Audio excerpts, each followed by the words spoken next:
Welcome, everyone. It is Tuesday, August 29th, 2023. Welcome to our 9 o'clock briefing meeting. Let the record reflect that we have Commissioner Kearns, Commissioner French, Commissioner Cuney in. Commissioner Jordan will be joining us later via Zoom. And I believe Commissioner Walters will join us at some point here soon too. So, and we've got our executive management team and we've got a busy morning, so we are going to get started. So we're starting off with Megan Duvall, the Preservation Officer. Yes, Good morning. thank you How so are much. you? Good morning. Great to be back. I will just say quickly, yes, Megan Duvall, Historic Preservation Officer for the city and the county. And I have with me Logan Camporeale, who actually is also a full-time employee. I think we've doubled our staff since the last time we came and talked to you.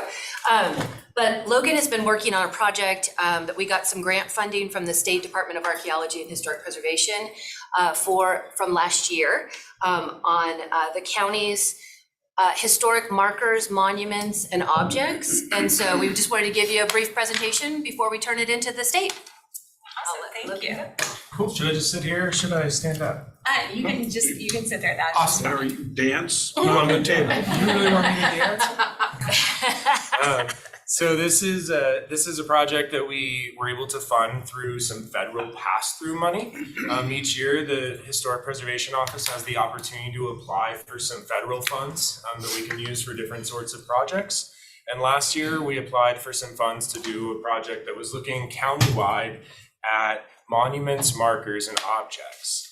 Why do we choose this project? Basically, there's 5 types of properties that can be listed on the Spokane Register of Historic Places, and we currently don't have any objects listed. And so that seemed like a missing piece, and we wanted to try to address that. Also, we get lots of calls and questions from the public and the media about monuments, markers, and objects, some that are controversial, some that people just have questions about, and we don't often have the answers for them. And so we hope that this project would inform us better so that when we had those questions from the public and the media, we would be able to answer them better. So that's why we dove into this, and I'm just going to kind of run through and share some of our findings, and then happy to answer any questions that you have. Can we get the next slide, please? So there's basically 3 pieces to this. A context that kind of tells the whole history as best we can about the story of monuments and markers in Spokane County, a survey that looks at individual monuments and markers, and a map that we created so folks can explore that information and actually learn about it. Next, please. A little bit of like the big history of public memorials. When did we start doing that in the United States? One of the first public memorials, or the first public memorial, is the monument to General Montgomery. A general who fights in the Revolutionary War, and soon after he dies, or soon after the war, the Continental Congress erects this monument for him. We think it's one of the first.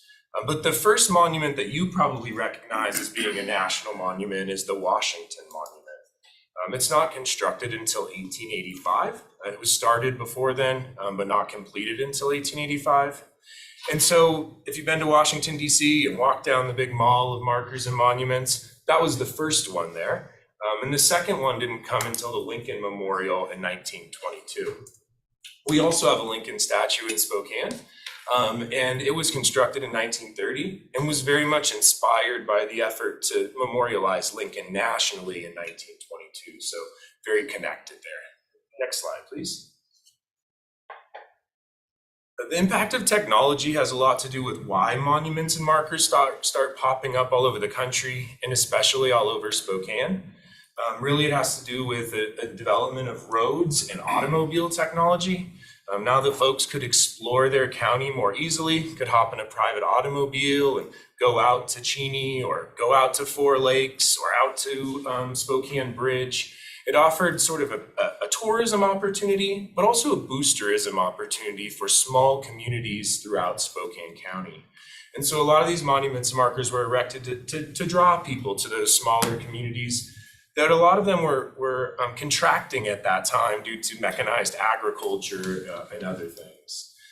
There was also technology advances in how we make monuments and markers. Bronze casting became much easier. And so a lot more of these monuments and markers were feasible to create for small societies and organizations that wanted to create them. You can see some headlines here of folks, or the newspaper really encouraging people to go out and see these. Where to go? Why not see Indian battlefields? A headline from, I think, the 1930s. Next, please. And these things were kind of a big deal. You might recognize this monument here. This is this Battle of Spokane Plains monument.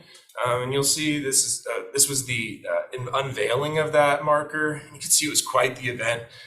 Lots of folks here to watch in attendance, but also some pretty prominent folks here to present, a general, a number of local tribes.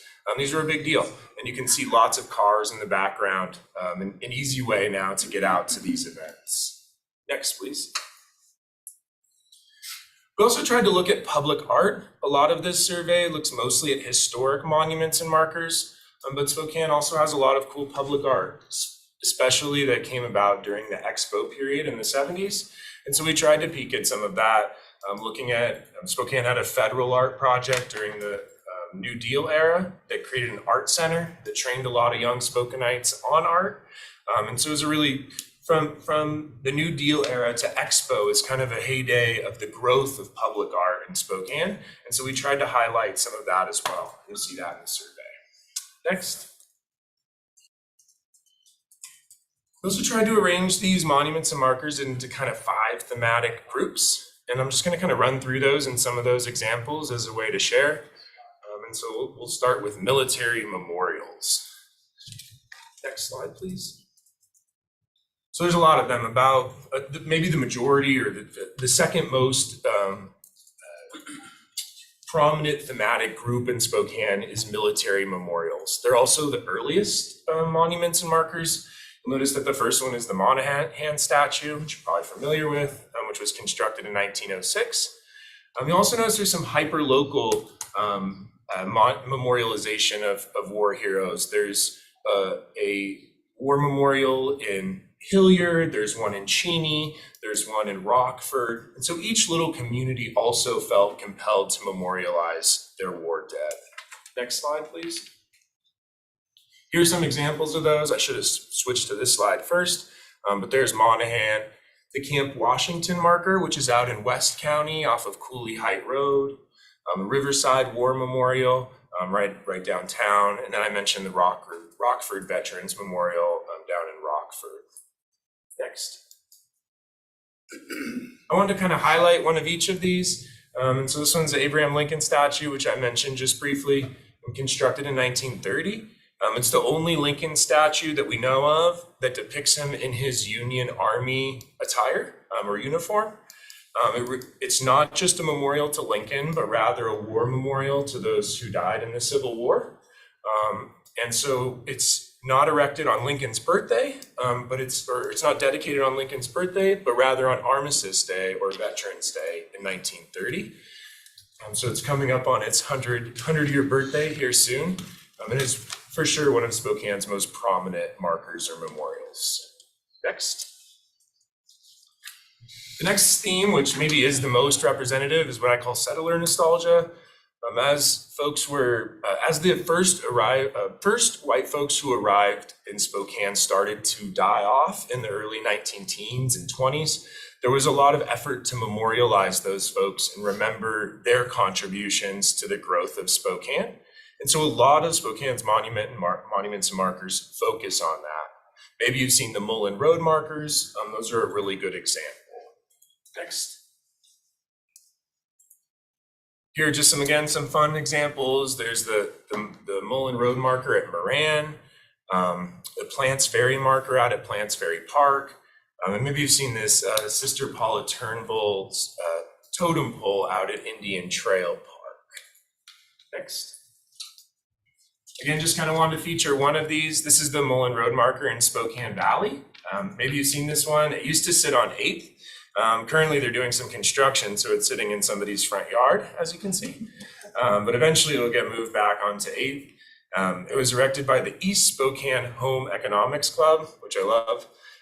And you can see a great little historic photo of a daughter of somebody from Mullins Group who was at the dedication when it was dedicated in 1934. Next. Another prominent theme is tribal history. Although a lot of it is still kind of has a settler nostalgia vibe to it, a lot of the focus of these monuments and markers is on the tribes. So we'll take a look at a few of those. The Chief Gary statue in Greenwood in the cemetery. Maybe you've been out to the Hanging Tree Historic Site off of Kentuck Trails Road, or the Battle of Four Lakes, and then also Gary School site, which is just south of Drumheller Springs. And then for our in-depth focus on this one, I wanted to look at St. Michael's Mission Marker. Maybe you've seen this one. It's on Palmer Road on the east side of the road in sort of northeast county. And it was constructed in 1936 in front of this mission that unfortunately is no longer there. But the mission, I believe, is sitting on Mukagawa's campus today. So it's still with us, just in a new location. And interestingly about this one, most of these monuments and markers sit in the public right of way. However, in the 1980s, the Spokane County Board of Commissioners stepped in because 3 of these monuments and markers were going to be sold, the property that they sit on were going to be sold at a tax sale because the Spokane County Pioneer Society, who erected them and owned the property, had gone under and sort of folded. And the county commissioner stepped in, decided to pay the tax bill. And now the Spokane County Parks and Historic Preservation are listed as the owners of these 3 sites, which is interesting. We don't own much property. So it's kind of an interesting situation. And we've been in conversation with Doug at County Parks about these sites and how to manage them. And so it's been a good partnership on that front. Next, please.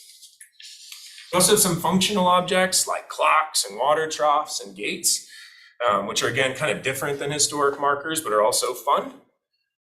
Some of those ones that I brought photos for are the urn in Coeur d'Alene Park. This is one of the oldest objects constructed in 1893 for the Chicago Exposition and then brought back to Spokane. The Waikiki entry gates up in North County, probably familiar with. Those were part of the Graves estate and today are sort of an entry to a planned community. The Mamer clock out at Feltz Field and the horse rings in downtown where folks used to tie up their horses. What did I have for a focus on this one? The Waikiki gates. We believe these were designed by Kirtland Cutter, so Spokane's most notable architect, most would say. And you can see a rendering of how they were intended to look on the right-hand side. And they still today look much like that and are in really good shape, despite being a little bit out of context because the state isn't right there anymore, but still a really good reminder of what was there in the past. Not the Waikiki gate on the previous slide, though. Right, Oh, I I think it's messed it Rockwood, up. yeah. My I bad. remember I we was talked gonna- about that before. I was gonna say, I was I'm like, oh, good, no. I was spotting gonna say, Commissioner I've Kearns. I was driven- like, I was gonna I was say- like, oh, you just slid right by that. I was gonna say, I've driven by those and I've never noticed them saying Rockwood Boulevard on them. They don't. Thank you, Commissioner Kearns. That is a good observation. The previous one was from Rockwood. We think that they were both designed by Cutter. We're not positive on the Rockwood ones, but that might be why they have a similar vibe. But yes, one says Rockwood and one says Waikiki. And then another little bit, we have Expo Public Art and Memorialization. Unfortunately, not many of these are in the county because Expo is so focused in not in the unincorporated county because it's so focused downtown. But we'll look at a few of these real quick. We've got the Blaze Lantern on Centennial Trail, the Paula Turnbull Sundial, which was constructed for the Australian government to have a permanent presence in Riverfront Park after the Expo. And then the main sort of Plaza of Nations marker that's in Riverfront Park that is the main memorialization for the nations that were there. Next. And then the Garbage Goat, which we all know, it was designed by Paula Turnbull, who recently passed away. Really fun, iconic piece for Spokane. Next. And then just some other random things that we couldn't really put into a place. Let's see which ones I put up there. George Washington marker, which is interesting. Maybe you've heard of Aluminum Jesus. He's kind of famous on Gonzaga's campus. People really like him, and He's solid. he does look pretty solid, yeah, and shiny. Next slide, please. Oh, and then this one as well. Maybe you've seen this as kind of jarring on Gonzaga's campus, just to be the hand of Christ. It's got the nail through his hand. And it's designed by a really prominent architect, but more importantly, it was donated by a really well-known art benefactor and his wife, Mr. and Mrs. Gerald Cantor. Maybe you heard of Cantor Fitzgerald because they were one of the main firms that was impacted by the attack in 9/11. Mr. Cantor had a honorary degree from Gonzaga, and although he was a Jewish man, he donated this very appropriate Catholic statue for Gonzaga's campus after he had brought some Rodins here for display. He was the world's biggest Rodin collector, if you're familiar with Rodin. Next. I just wanted to quickly, I only have a few more minutes, but I just wanted to quickly focus on a couple of these groups who made all of these monuments and markers happen. The Spokane County Pioneer Society did a lot of this work. They put up 11 of these markers. Were founded in 1897. You had to be here in Spokane before 1900 to be a member of this society. So it was kind of a limited group. At one point, there were no more of them. They tried to form a Sons and Daughters of Pioneer Society, but I don't think that had quite the gusto as the original. But they were very prominent and prolific monument and marker builders. And here's one of their picnics that they had an annual picnic was sort of their main thing. Next. The Washington State Historical Society, which still exists today and runs the History Museum. We mostly think of them on the west side, but they did a lot of work putting up monuments and markers on the east side, including the Camp Washington, Mullen Road, the Cheney War Memorial, and some of the other ones as well. Here's some of the curators from the society in the 50s, I believe. Next. And then also the Daughters of the American Revolution. They also erected quite a few markers. One of the chapters was named the Spokane Gary chapter of the Daughters of the American Revolution. I don't think they still exist today, but the Ethel Reed chapter still exists today. I think maybe they merged together. But they were really interested in memorializing Gary. As you can see, multiple of their statues or their markers were focused on Gary's life. That may have been my last slide, but would you click forward? And then I encourage you to go check this out all on the map. So if you go to our website, historicspokane.org, it's under the projects tab, but there's the exact link if you want to go there, the exact URL if you want to go there. And then all the monuments and markers, which there are about 75 of them, they're all on there. You can click, get a little bit of information about them, a picture of them, and then also click on the report and learn some more about the context of them. So I encourage you all to do that, and I'm happy to answer any questions that anybody has. So I guess, so you said you got a grant to do this? Yeah. I think it's just awesome for the community to have this visible. See some of these markers, you're driving by them all the time, but you didn't stop to do that, so this is great. Yeah. This is great. And that's the intent. And we have been really lucky. I think we've gotten grants every year for the last 10 years. And this one was a really intentional effort. We realized that the last grant we'd done was really focused in the city. And so we chose this project, or we came up with this project because we thought it really had a full county focus. I went to every corner of the county, places I'd never been before. And so it was really fun to see a lot of parts of the county that I hadn't been, looking at my map with no service. But it was really a good way for us to look outside of the box and find some cool properties. And we hope that maybe we could list some of these objects in the future. Now that we've done some of the research on them, hopefully we can add them to the historic register at some point. So we're excited about that. This is really cool, and I think that a lot of teachers and in fourth grade, I know my daughter did the whole section on Washington State history, and she spent a lot of time on Chief Gary here locally. That was during the pandemic, so we didn't have a lot to do, so we went and sought out a lot of these little sites as part of her project. Yeah. And so I just think it'll be great for our history teachers and students as well. It's a really good idea. Yeah. We should figure We'll out how reach to out do to some the school outreach district. to We will, get yeah. it to the school Yeah. district. That's a really good idea. I like that. Thanks for giving us so much time. We appreciate it. We'll see you again soon, I hope. Yeah. All right, take care. Really Thank you. appreciate the See agenda you. time. You too. Coming to take us to Jim Amacio. Thank you, Madam Chair. Chris, could I have you pass this out? And Ron, if you would mind bringing this up. And Commissioner Kearns hopefully is fully informed on this. If not, I'm here today to update the board on a request which will be coming from the Hotel Motel Association to increase the special fee that they charge to all their guests who are staying overnight. In 2004, the legislature authorized a city or a county, or both of them together, to form a tourism promotion area. The purpose of the formation of a tourist promotion area is to allow a mechanism where guests can pay a fee, and then that fee is used to promote economic development within the city or county that's forming the tourism promotion area. Spokane County was the first county that formed a tourist promotion area in 2004. So everyone else copied all our forms. As the board will recall, the city of Spokane Valley withdrew from our tourism promotion area at the end of 2023. So at that point in time, the county commissioners, at the request of the Hotel Motel Associations, formed a new tourism promotion area. The new tourism promotion area includes the unincorporated area of Spokane County, which, according to my information, has 3 lodging businesses, and the city of Spokane, which has 33 lodging businesses.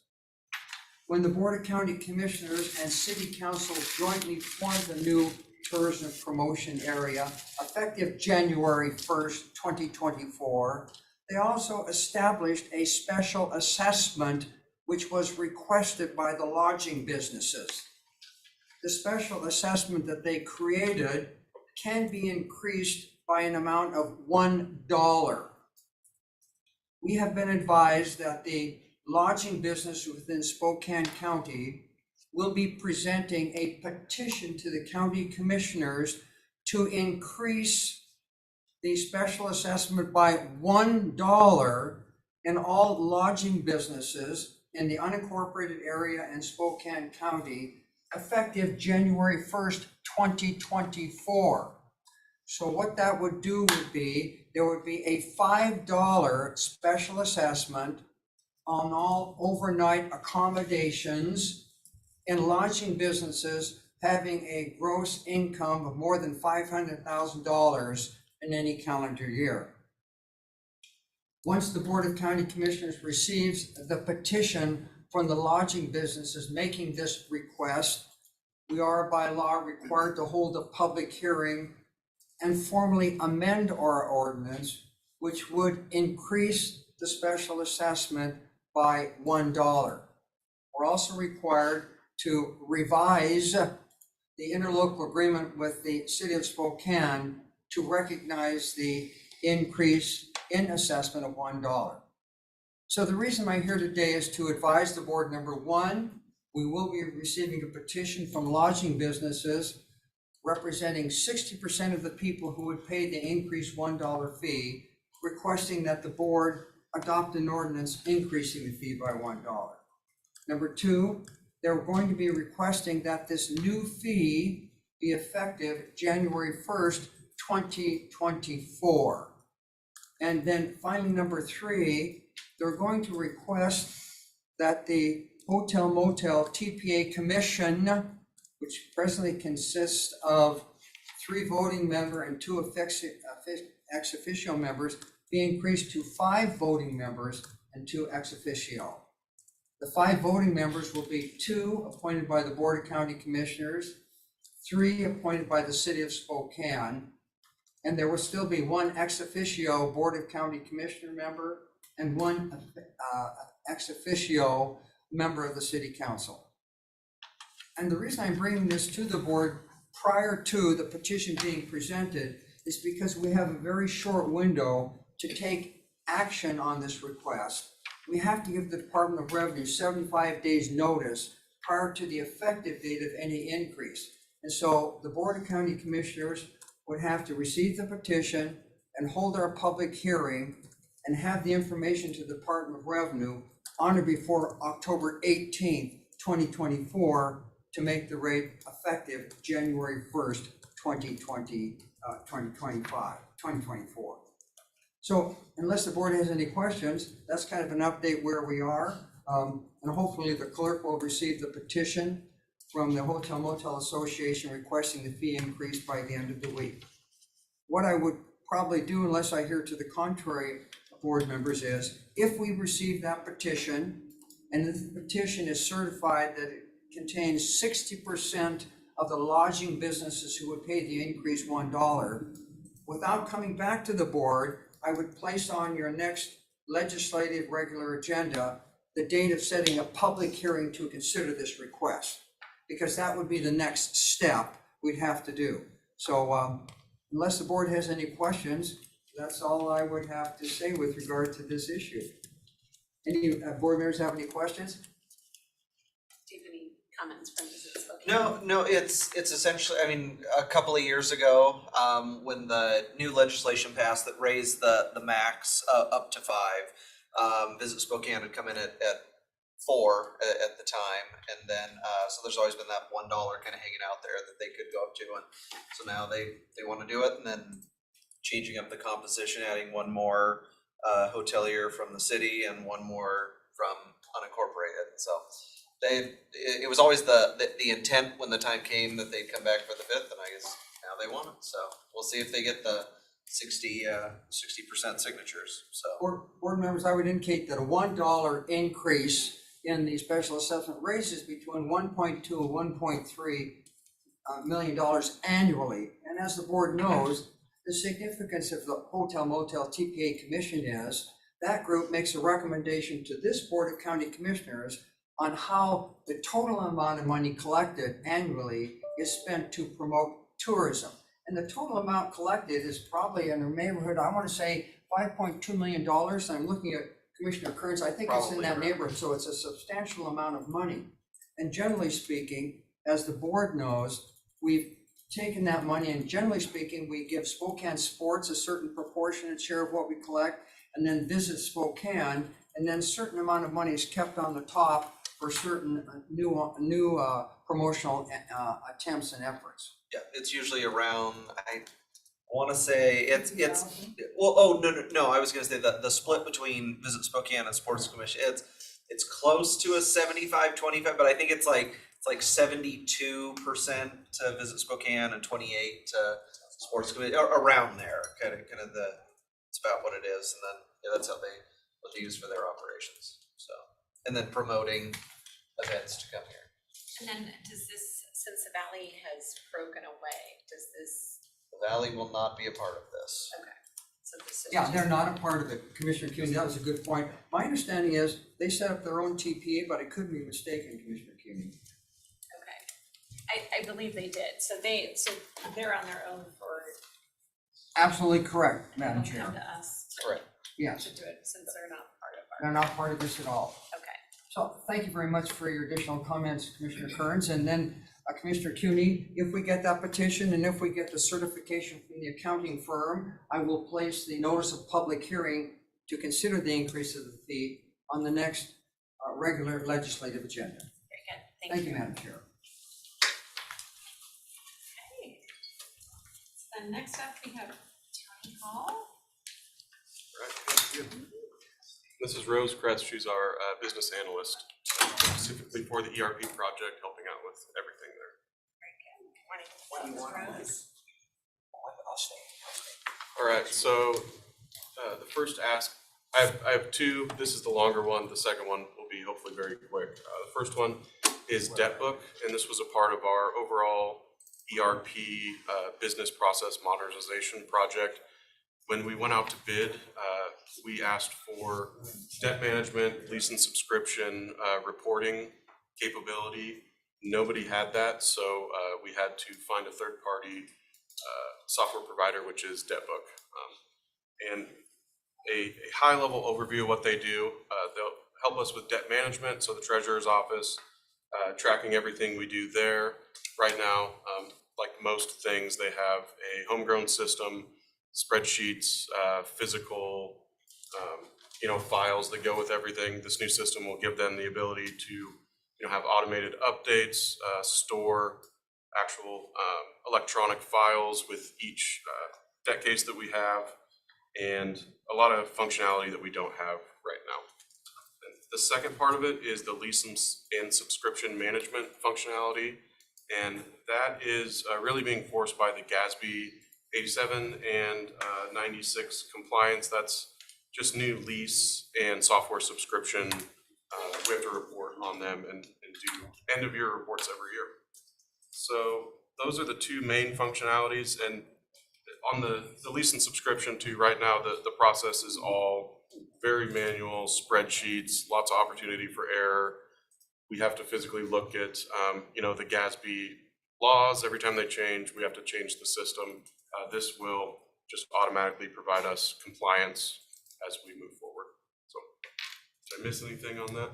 I would just say with most software today, this is an ever-evolving product. So if there are additional reporting requirements from a GASB perspective in the future, the software will accommodate those. We do have Alex Hutchins on the line as well, who is our contact at DebtBook, so he can talk to that if you have any pointed questions about that. But the point being that this will kind of evolve with Spokane County's needs into the future, keeping us on top of whatever the reporting compliance is. And then one additional thing to note that I think is relevant for commissioners, the treasurer's office has been actively engaged in this process in reviewing the software and looking at the software, and so has the auditor's office. So both of those offices are on board with and support this software and moving in this direction. So we made sure that we had their full input and buy-in before we came to you as looking at that for the replacement for the homegrown system. And it will directly interface with their new system, which will eliminate a lot of the manual processes our treasurer's office is currently doing. That's a great point, Ashley. And one more point to that, in the short term, we'll get to this when we talk about the cost, but we've negotiated with DebtBook, and for the lease and subscription management, they will implement Pointed at PeopleSoft in the short term, which will help us with the new requirements for 2023 and the reporting required there. And then they'll help us move that to Workday when that is, once that's been implemented. So which systems are we replacing? SCADs for debt management, and currently there is not a system for lease and subscription management. It's all done through spreadsheets, which is just a very arduous process today. Lots of room for error. You can go to the second one if you would, Ron. I think we've covered most of this, but the main points being just staying in compliance, cloud-based tools, making it easier to access from wherever people are at, and really just one-click reporting at the end of the year. Right now, I think our auditor team is spending weeks, if not a good majority of a month, preparing all of these reports. So that's it for slide 2. The fun part is the costing. So we were able to work with DebtBook to remove the implementation fee for year 1, and the subscription cost, we're able to get a $6,000 reduction for year 1. So we're looking at $24,000 year 1, and then $30,000 a year going forward. So that's where we're at. We're ready to place a resolution on next week's consent agenda legislative session. So wanted to run this by you guys before we threw that up there. So then this is in addition to all the money that's been spent on the ERP systems. Yes, this is removed from the ERP budget. This would be put into ongoing general fund budget. Are there, how many I'll other? be speaking with Mike Foles later this afternoon. They have room in theirs, and I'll be talking to him about that. Okay. Because, yeah, since it's part of the debt, it should, This will really enhance, they currently, like when we do refundings, they can't get down to the bond level in our current system. The system does that. So our management of debt is gonna be so much better, and reporting with this system, it'll make their job a lot easier. Okay, because that gets allocated out differently than general fund, so I'm just making sure. Okay, and then are there other systems? Again, since ERP was supposed to be pretty all encompassing, I'm trying to figure out then, what are the other systems that we haven't There, identified? there are Like 4 this? pieces to the ERP project. Workday is the one, Teller and that's what the treasurer currently uses, but we're expanding that. And DebtBook was the other bolt-on that we put onto that, and is it any other? Guidehouse, which is the implementation. Oh, yeah, Guidehouse was the implementer, so it was those were the 4 things we were looking at as we went into this project. And this is the only other new software. So Teller, we already have a contract with, it's just expanding the modules that we'll be utilizing. So this is the last new piece of software that Workday just doesn't have that full capacity yet. They might someday, but as of today, we needed to make sure we had the right solution for them that still worked with Workday, that could create efficiencies for them as well. Randy will talk maybe offline on, because I'm gonna Ascend and all the different ones that are. Oh, yeah, Ascend is a totally different expensive topic we need to talk about sometime. That's between the treasurer and the assessor, though, that's totally separate. Yeah, I guess that's what, I just didn't know how much was part of the ERP system or not. The Ascend is not part of the ERP system. I guess that's what I would like to get a handle on is, you know, because I guess when we passed all the ERP stuff, I thought it was all encompassing. And then when it just came down, there was one contract with Workday for the most part. I don't have a clear understanding as to all the other systems, you know, seeing the system come forward that need to be updated, that we don't have funding for. Ascend was implemented around the same time that PeopleSoft was. Right, no, I know, it's a very old system. And that system, has we will need to, reconciliation that goes on with all of that, that is that's correct. cumbersome So with all of that's that. the assessor treasurer system for property taxes and value that will need to get updated here. So we don't have to talk about it, but Correct. I would like to get kind of what are those other systems that are out there that, We because, actually have it on our capital budgeting when we get into budgets topics.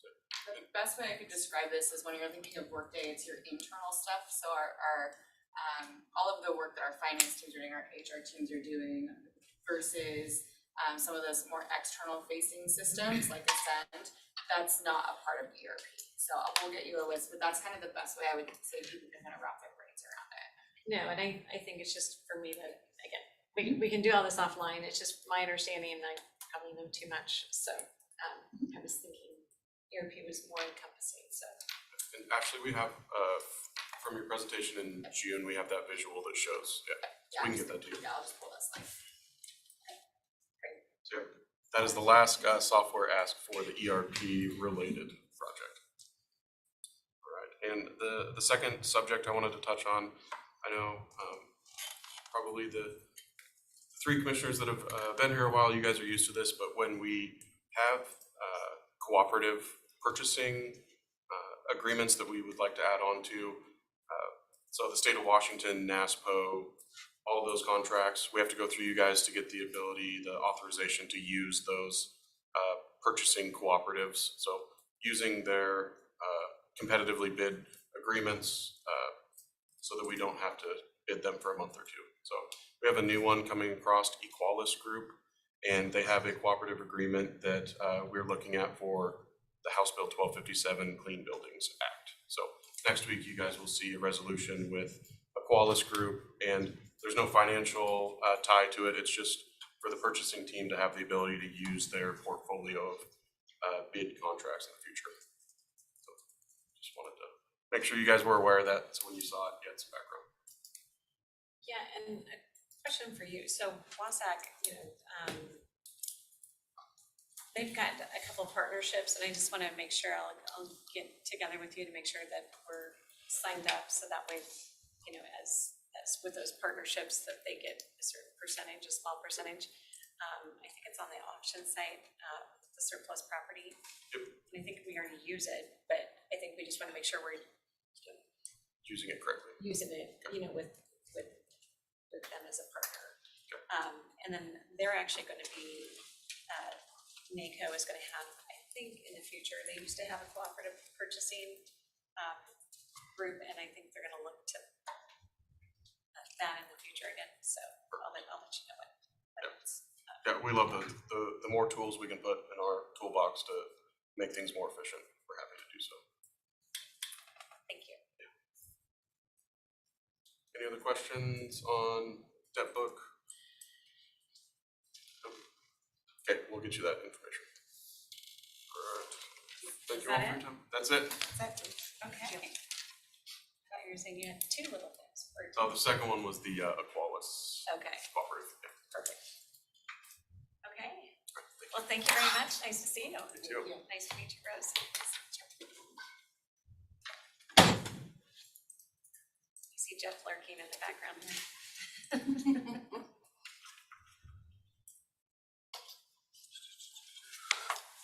Hi, Heather. Haven't seen you for a while. So ARP, So Jeff, you've got a couple. Okay, we're gonna start with the ARP. yes. So first off, this is in your read ahead, but we have made a few updates because it's always being updated in real time since it went out last week. So ARP, just by way of reminder, is a June to June annual reporting schedule with the US Treasury. So Heather and team put in our annual report by the end of July, as of the end of June.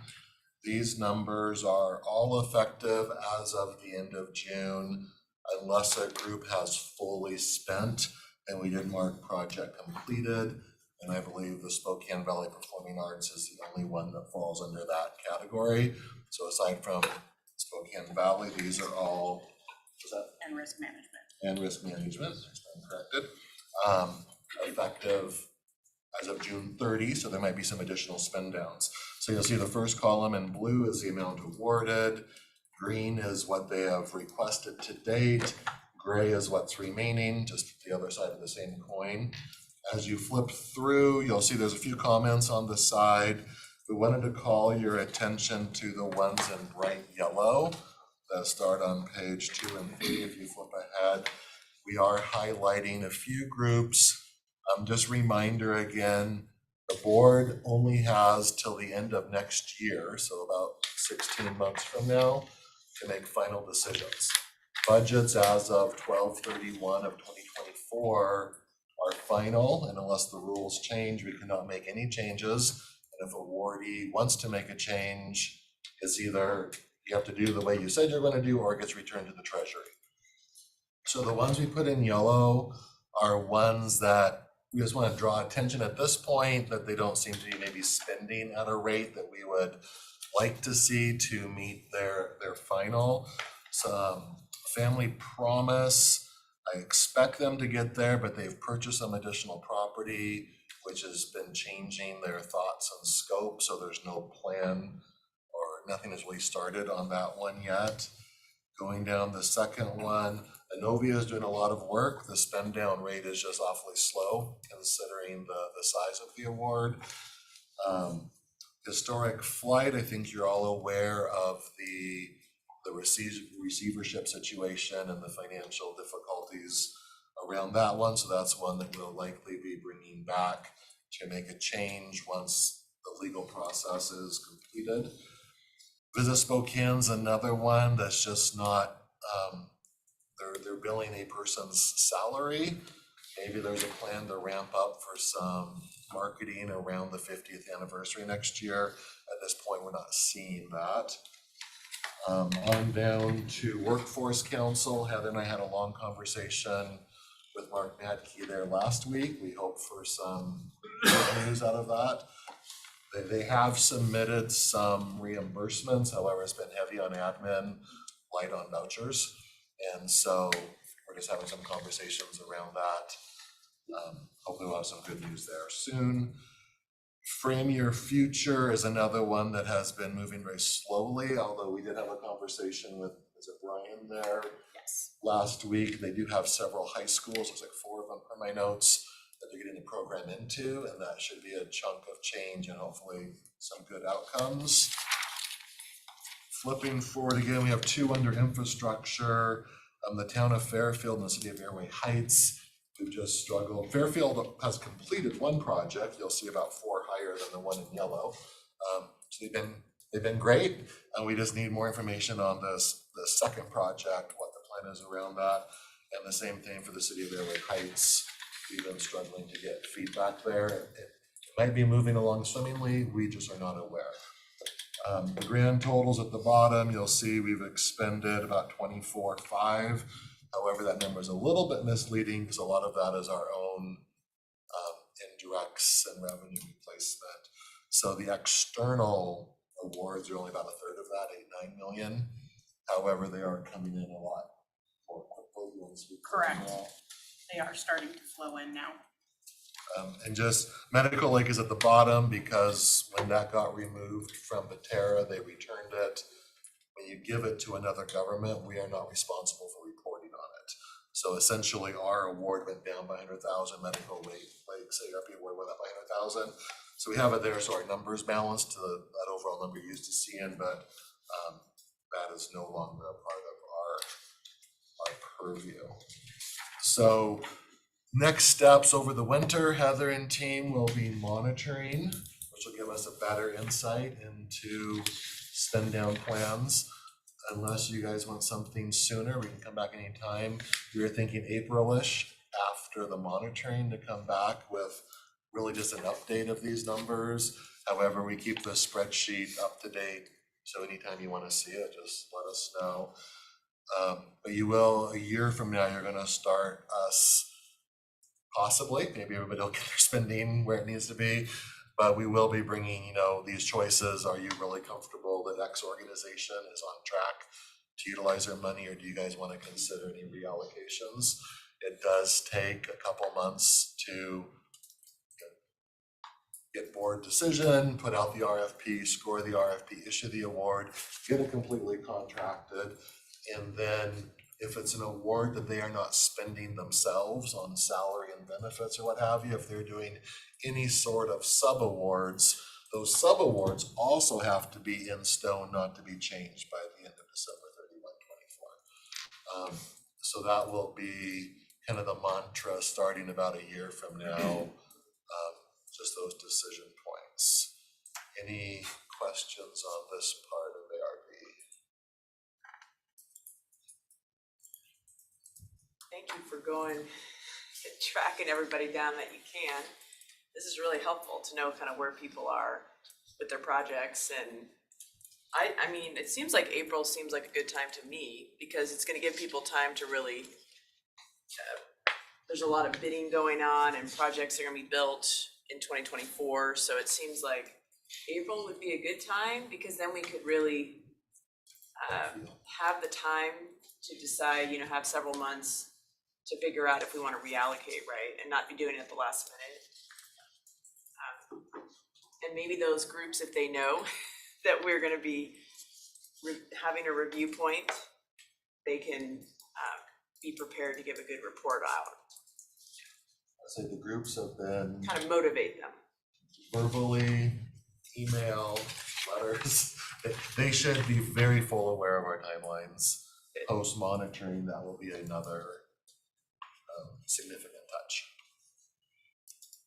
So a couple things that I'm hearing through WASAC is that, once everything that has been received and is in the county's bank account is considered allocated. So I don't think we have to worry about the allocation process and unallocated funds like we were initially, because we weren't sure how that was all gonna work. But that's what I'm hearing from WASAC and NACO both. We've heard that too. So I would say there's 2 schools of thought out there. I would love to see it from US Treasury. Treasury in writing. Yes, that we all Because know. they're the ones who actually, when we were at GFOA, we heard that. But we also heard the 180 opposite. I would say GFOA was 5,000 people from around the country split. So, okay. We are feeling better though. Yes, no, so I guess I'm not as worried. And then it's just, what I'm hearing as audits are happening is to make sure that we have just documentation of what the rules were when we made the decision.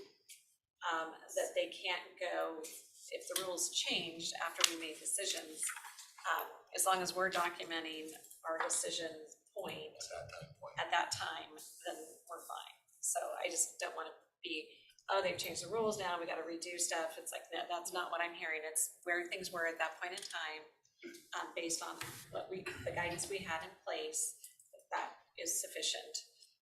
And then I'm also starting to hear that funds that are left, that didn't get expended may just be able to be rolled into the counties and not be sent back. So I'm hearing those things. Those are discussions that are happening as we look forward. And so it kind of goes back to like a revenue replacement. You still have to spend it appropriately, but it's not in full.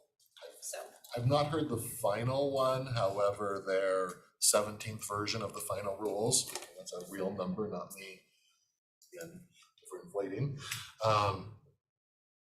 They have made it much easier to spend those final dollars. We've already talked a little bit around emergency response. They've actually rolled roads back in, or not back in, they've rolled roads in, which was severely restricted before. And there's about 6 other broad categories. I always say broad enough that it's almost like general fund.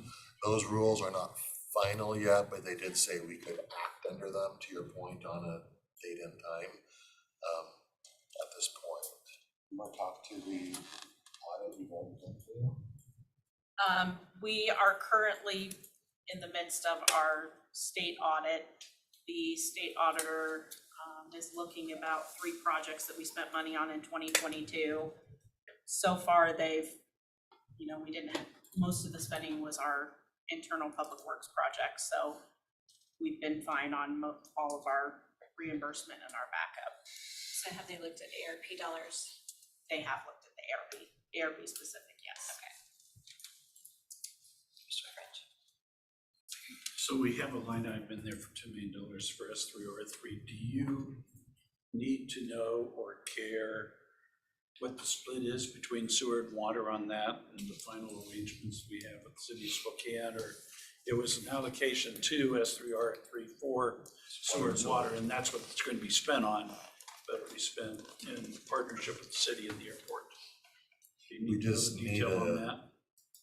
Before December 31st of 24, if they haven't spent it already, we would need to know the exact detail for them to spend it in 25, 26.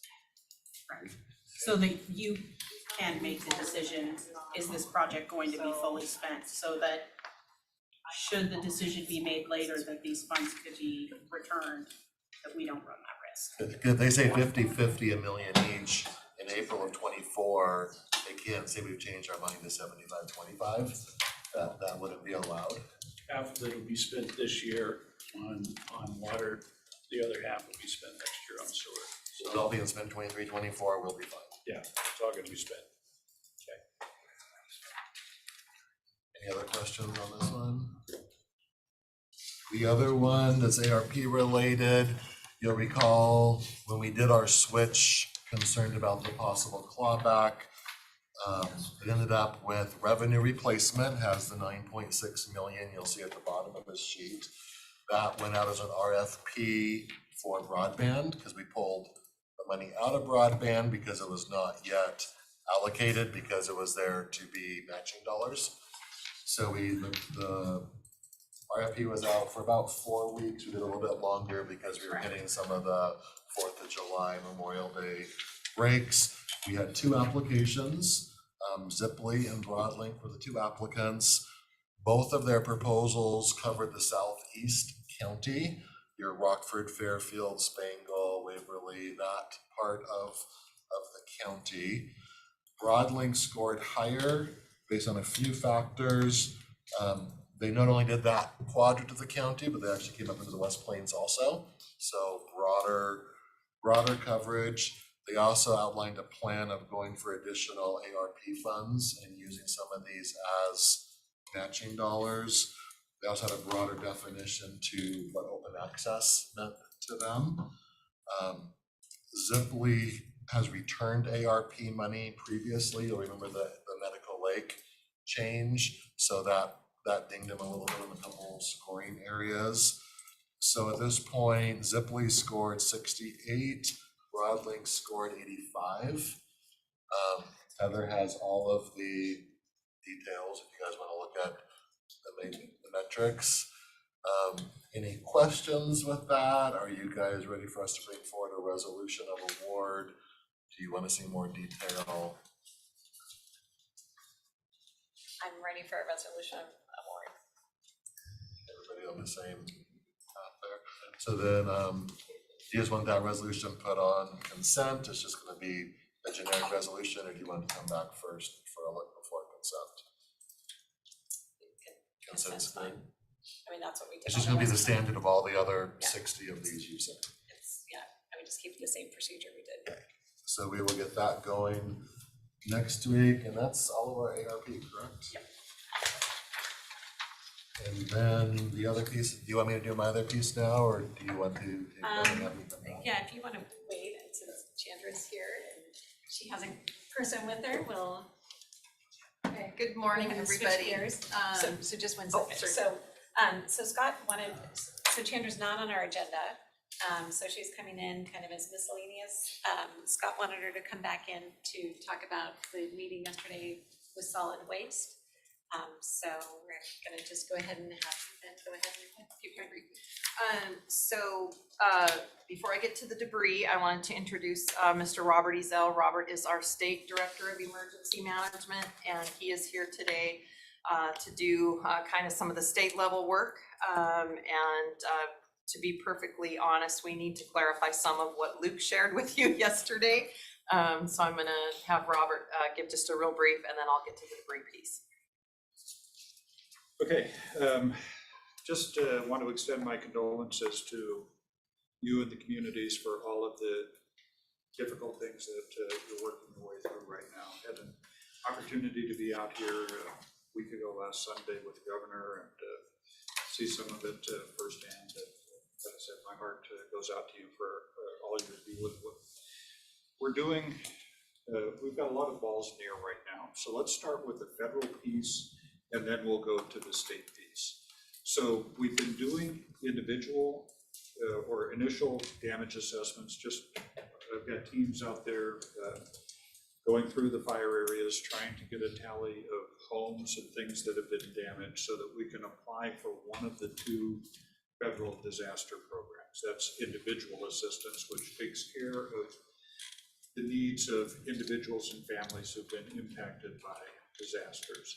The other federal program is public assistance, or PA, which helps with the reconstruction of publicly owned infrastructure that has been impacted by disaster. So we're working on the individual assistance piece now, trying to, again, get our arms around exactly what we're looking at in terms of losses.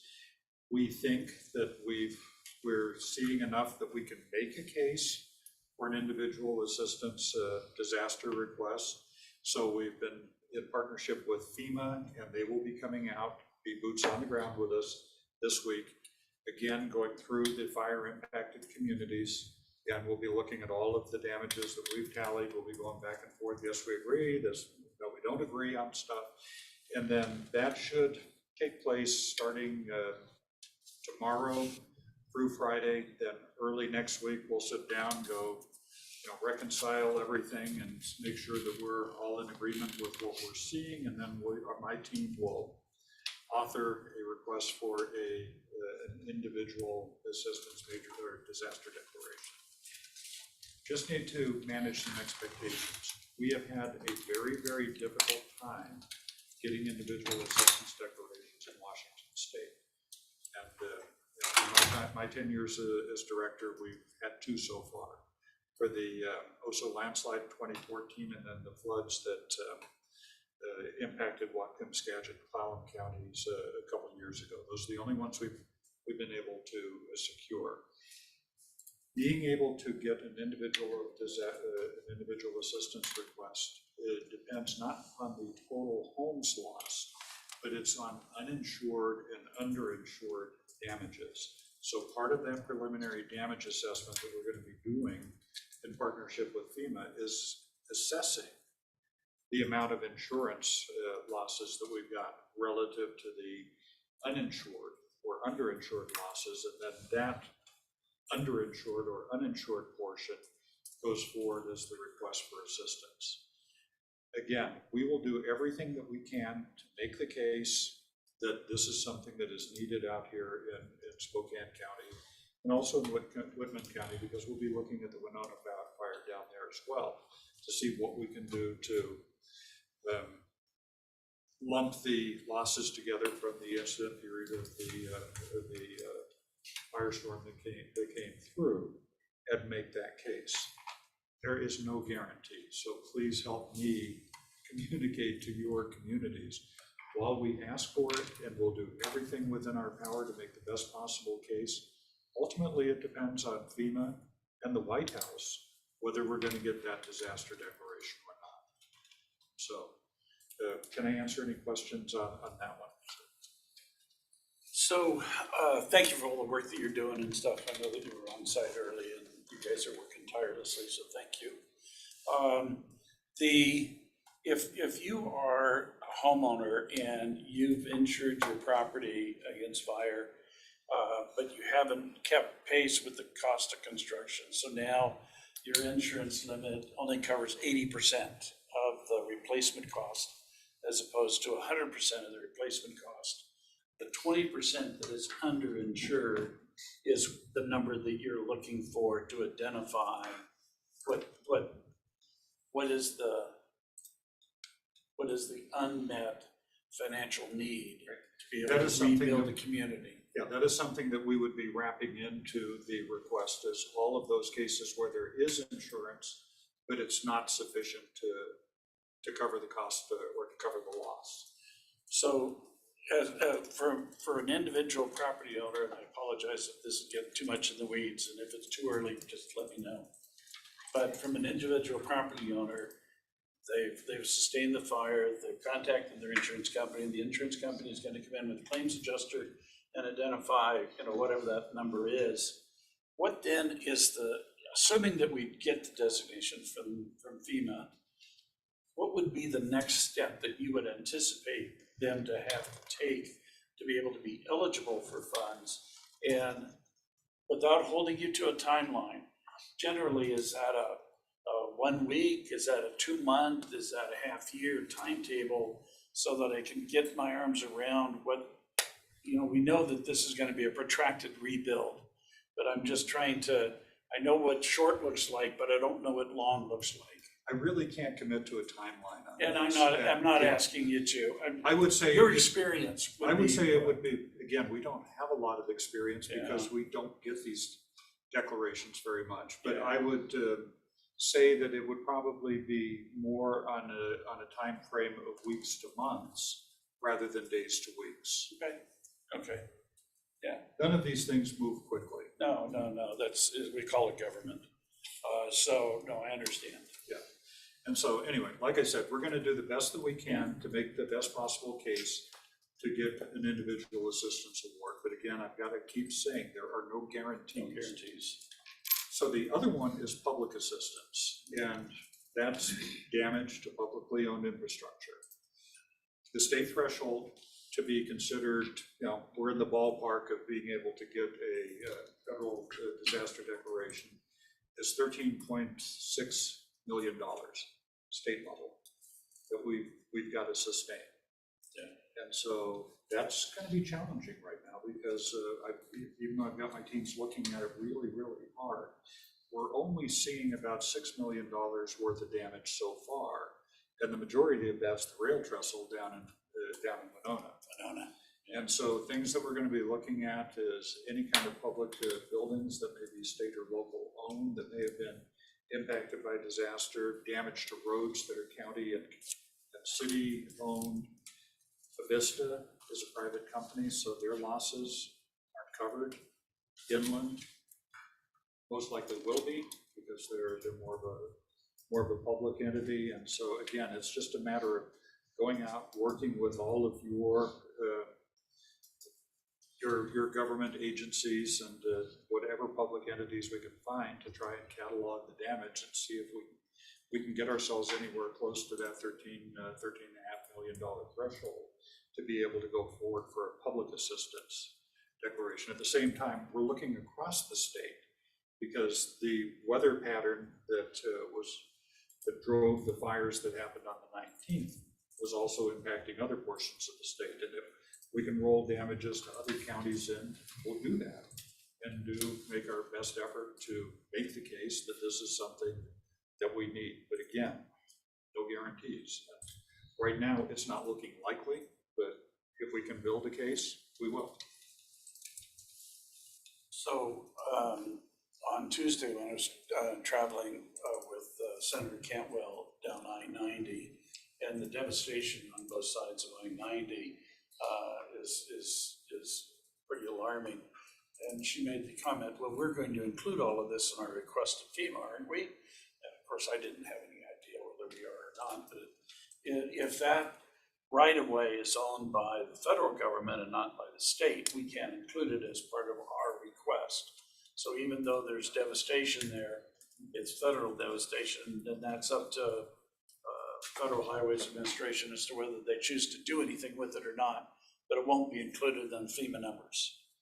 It gets complicated, but in principle, you're right. If it's federally owned, it doesn't count. Yeah.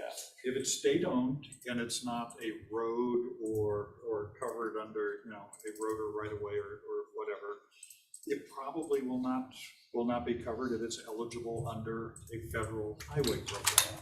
And we would go for that under a separate declaration and request for help. And it all boils down to who owns what was damaged.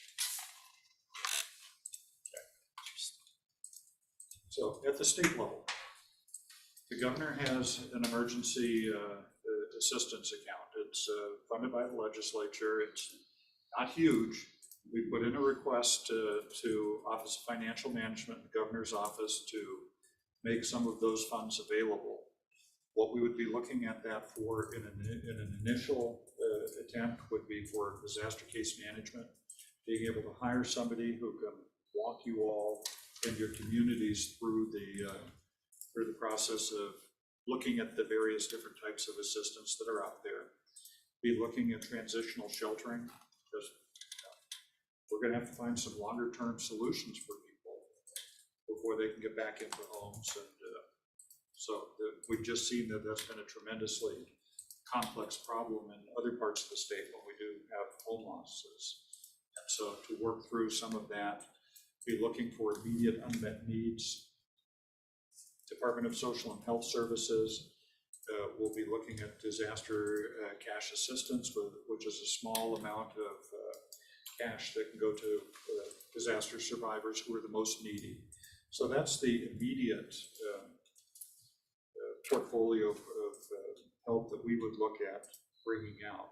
The challenge that we're going to experience is we've got to be careful of not duplicating benefits. So if we're going to be looking for the federal assistance, we've got to be careful that we're not duplicating the assistance that a person or a family might be eligible to receive, because then if we're doing it from the state level, that would turn off the federal help that they come in. So we just have to navigate this very, very carefully to make sure that we're not inadvertently cutting people off from assistance that they might otherwise have. And then there is some funding potentially available. I can't promise it to you, but there's a small amount of money within Department of Commerce that could help with housing. They don't have an unlimited amount of funding or large amount of funding that could help with this, but again, we'll be partnering with Department of Commerce to see what can be made available through their programs to help the disaster survivors here. Again, that's going to be a rather time-consuming process. And at the same point, as we work on setting up a recovery structure and organization, it'll be bringing in all of the voluntary agencies and Habitat for Humanity, other groups that could assist with home rebuilds for the most needy. That's essentially how we were able to do a lot of the recovery in Malden after it was burned, was work through the voluntary entities to help rebuilding houses and things like that. So we'll bring everything that we can possibly bring to bear to help the communities here recover. So hopefully that covers your questions. And anything, Chandra, that you wanted me to touch on? I think Commissioner French has something. So so when I was with the governor last weekend, he one of his staff people indicated the total dollar amount of that fund that is at his discretion is about $10 million, but it's statewide. It's not per incident or per county or anything. It's a statewide fund, and so we've got multiple challenges across the state. So to think that 10 million would come to Spokane County is grossly overly optimistic. Actually, it's a lot more nuanced than that. The governor has 5 million in his emergency assistance fund for the biennium. So that's gotta last for 2 years.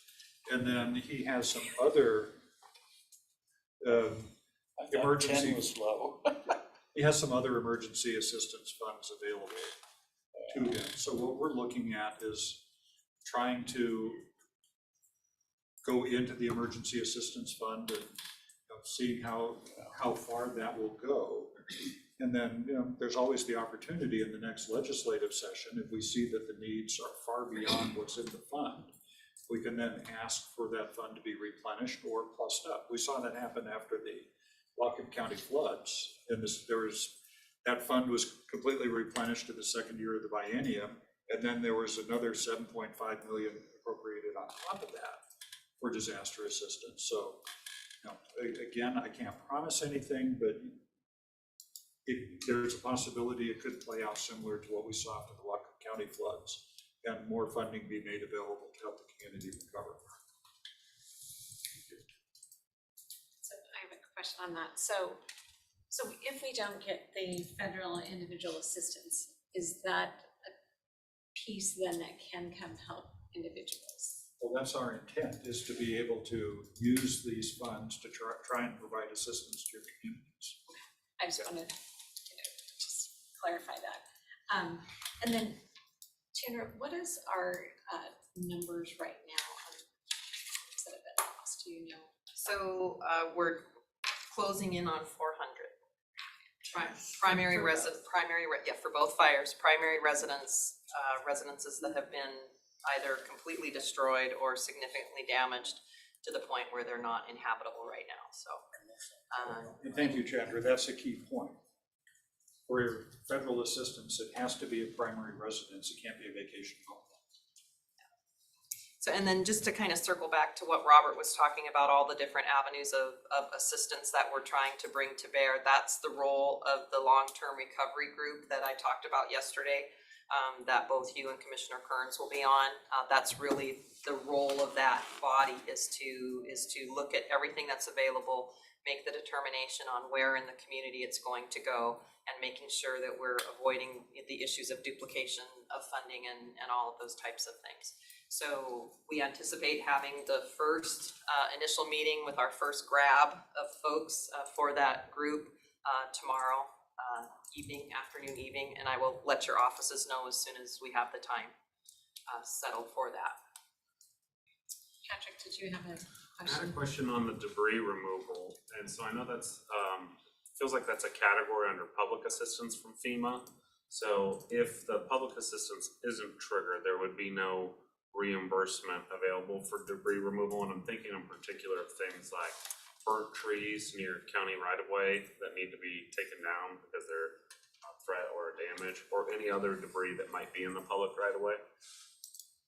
Again, you would have to have that declaration to be able to get that form of assistance. However, I did have a conversation with the FEMA Region 10 administrator yesterday saying that this is probably going to be one of the very significant issues that we're going to have to deal with this fires here, and ask for his cooperation in trying to find federal and state solutions for how we can take care of this.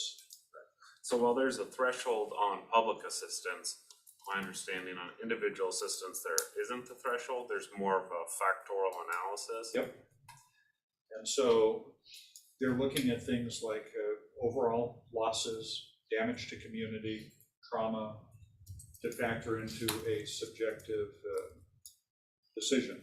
They will factor number of losses in there. The more uninsured losses you have, the greater a shot you will have of getting a disaster declaration. But nothing is ever guaranteed. But that's at the discretion of the FEMA administration and the president to Yep. whether or not to award. And Yes. if there's not a threshold that we have to meet, it's purely at their discretion. Exactly.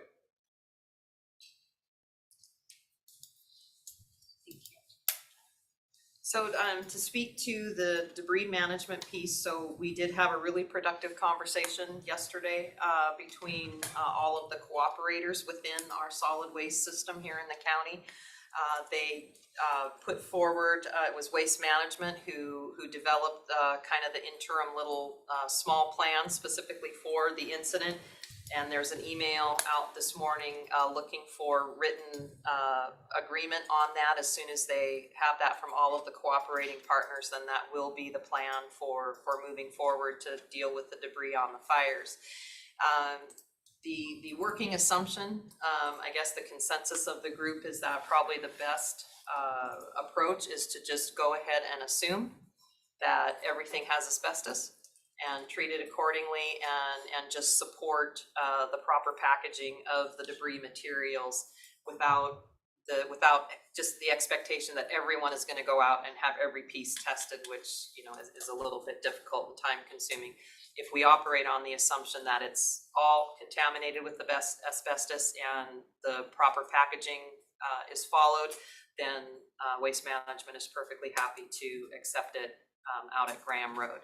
So Waste Management and Sunshine Disposal will be providing the packaging materials as well as the instructions and guidance for how to do that for our folks who want to dig in and do it themselves. Also, we have a number of voluntary agencies. Samaritan's Purse is probably the biggest one, and they are here to help the homeowners who need the help in the debris clearance. So we're having a debris meeting tonight. It was our regularly scheduled Oregon Road meeting, but we've decided to just make it the debris management meeting. So it's open to both communities. It will be live streamed through both of the IMT platforms, as well as we're doing what we can to, I'm not sure if we're going to use Zoom or what we're going to use, but we will have a call-in capability on it as well for folks who aren't able to drive and make it out to Elk this evening. So, yes, sir. Will you also be including in your outreach that I believe it is, I forget what public health is, maybe the agency that monitors this, but I know that some folks in the rural area are going to be very tempted to pull out the backhoe, dig a deep hole, and bury this stuff under the ground and call her good. And the problem is that when that material, if contaminated, leaches, you've now jeopardized your own water well. If you have a water well on the property. So we'll have representatives from Ecology at the meeting tonight to speak to that. Spokane Clean Air will also be there. I haven't seen a confirmation yet from the health district, so I can't speak to their environmental folks. But we should have a good cadre of the stakeholders to be able to speak to all the questions.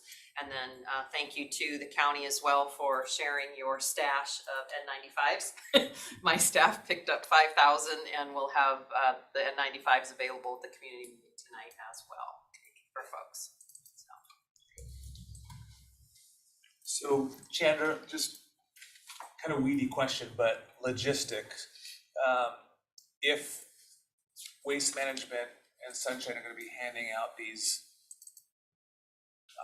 wrap, whatever they're called, wrapped, Burrito wrap is yes. the technical term. So I don't know how big these things are. I don't know what they fit into. Somehow I'm envisioning you're gonna have to take a backhoe or a skid steer, dump it into it, which creates airborne particulate. How does something like this even work to allow the community to be able to remove the debris? So a lot of our folks actually own skid steers. Yes, yes. And then we, like I said, we have voluntary organizations who are on the ground as well, who have equipment and materials to do that with. I know Sunshine was going to go back and talk to their leadership about bringing roll-off boxes out into the areas. So once the folks have the materials packaged, they're not gonna have to actually drive it all the way to Graham. But Sunshine, that's a decision they need to make internally, and I hope they have an answer tonight at the meeting on what they're going to do with that. So it sounds like the assumption is, assume all of the debris, everything, do not separate it, all package it all, and it has to go to a landfill. No transfer stations. So the transfer stations are able to take certain things. So like, for example, if you have a pole building shop or something that, that's just sheet metal and wood. So we know that there's no asbestos in that. So the transfer stations are able to accept the scrap metal. They were working on household hazardous materials, because everybody's got a shed o' death, whether it's the shelf in your garage or in your backyard. So pesticides, paints, thinners, all of those types of things.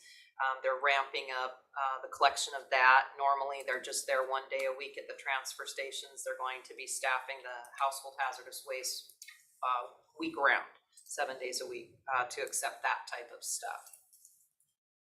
So there is some capacity at the transfer stations, but not for the actual demolition debris.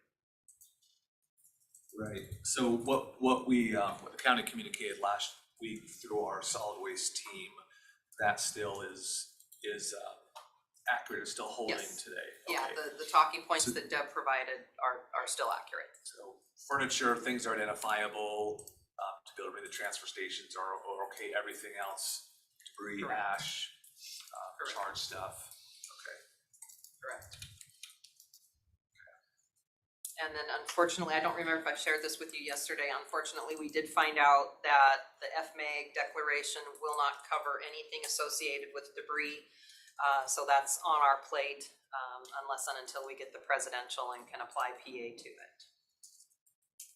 When you say on our plate, what part of the debris are you saying is on our plate? So the question the conversation that we had with the solid waste partners is there an ability or willingness to waive the tipping fees, or lessen the fees, the dump fees, and they were hoping, the conversation I had with Deb was, if we would get the PA, then that is something that can be applied toward our PA eligibility. But in terms of, there's not really a good answer for other funding streams for that right now. Okay, and no commitments have been made on behalf of the county? Correct. That's correct, okay. Correct. That was just an internal conversation I had with Deb. So tonight, when you're able to be, get both groups, because I'm hearing that we're having issues getting to some of the property owners on properties to do the assessments. That you guys will be, since you're making it about debris, you're still gonna make it about the importance of knowing what that uninsured and insured, Yes. underinsured number Yes, are. and I have had a conversation with the sheriff, and we are actually going to be providing deputies to go out with the FEMA SBA teams over the next couple days, just to help, And then that's reimbursable because of the. Yes. Yep, doing that, because I know that's putting more strain on those deputies, so. Which is good, but I mean, I think we just really gotta get people to understand that you're hurting your neighbors by not letting us know whether you're uninsured or underinsured, because that's how we get the declaration. And of the 400, is there any idea yet as to that? Just in broad brushes, we're working on kind of just a base understanding that the majority of our folks north are going to be the bulk of our uninsured, underinsured individuals. You know, out in Medical Lake, a large portion of what was burned there was a fairly new development neighborhood, and so, you know, those folks are probably going to have pretty adequate insurance. When you've got a fairly new home, you should be pretty well set for your homeowner's insurance. Anything else? Okay. Thank you. Thank you. Thank you for being here.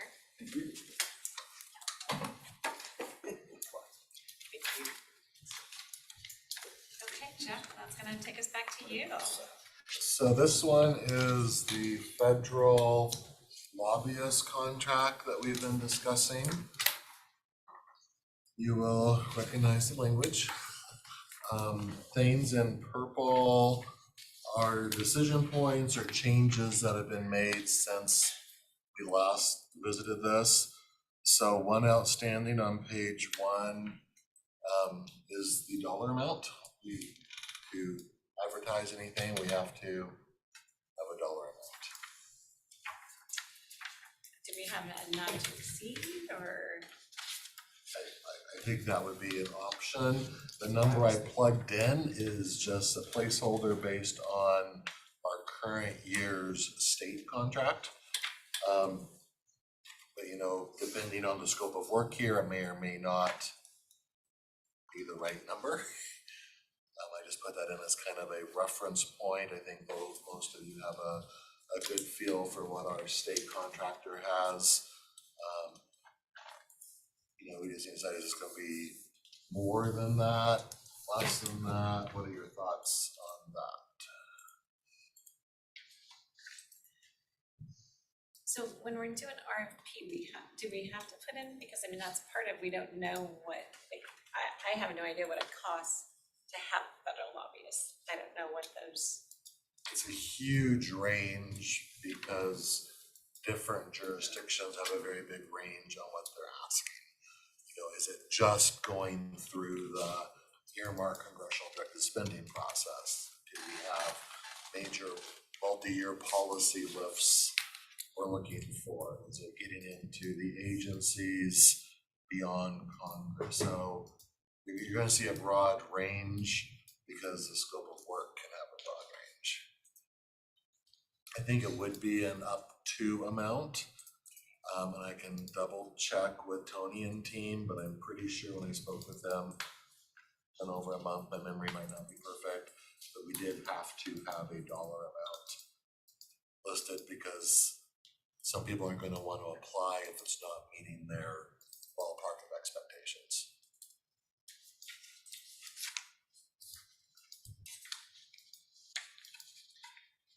So what was our intent around the funding source?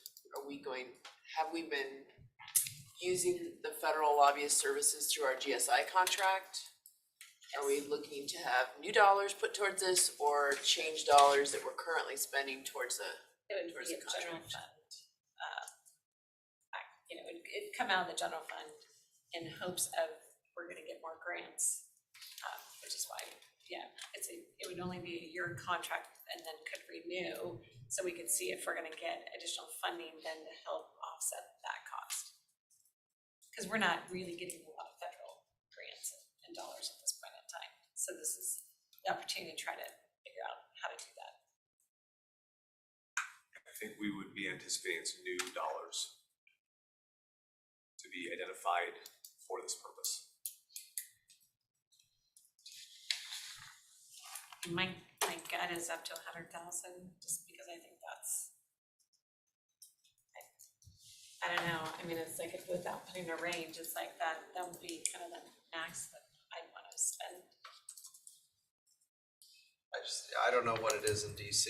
I mean, I know the ranges in Olympia, having worked there, but DC, I have no idea. I assume it's more than Olympia, but I don't know that for a fact. Some of but I the assume it would be. comments I've been getting is that it's higher. Yeah, which makes sense. So, yeah.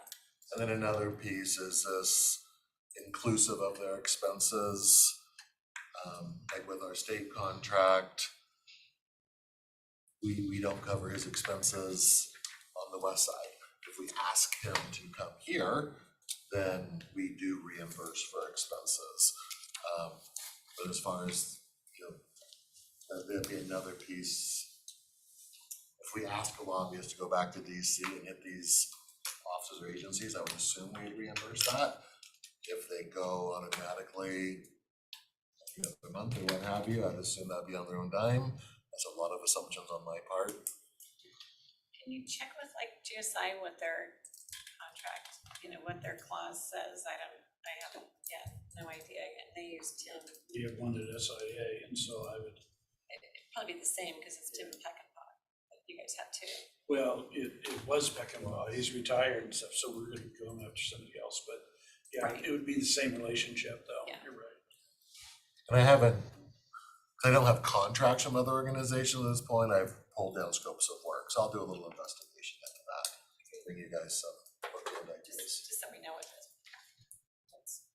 what's normal. I'll ask Adams County, because I know they have a contract as well, so that's. The city of Spokane still have their own I believe so, yes. contract. Might be worth looking I at. think aren't they also Peckinpah federally? No, They use a different Oh, agency. what's the name? I don't know. DCI Group. Pardon? What's that? It's the Desmond Consulting Group, DCG. So I can check with them. So then on to page 2, number 13, which is something that was added in based on discussion last time.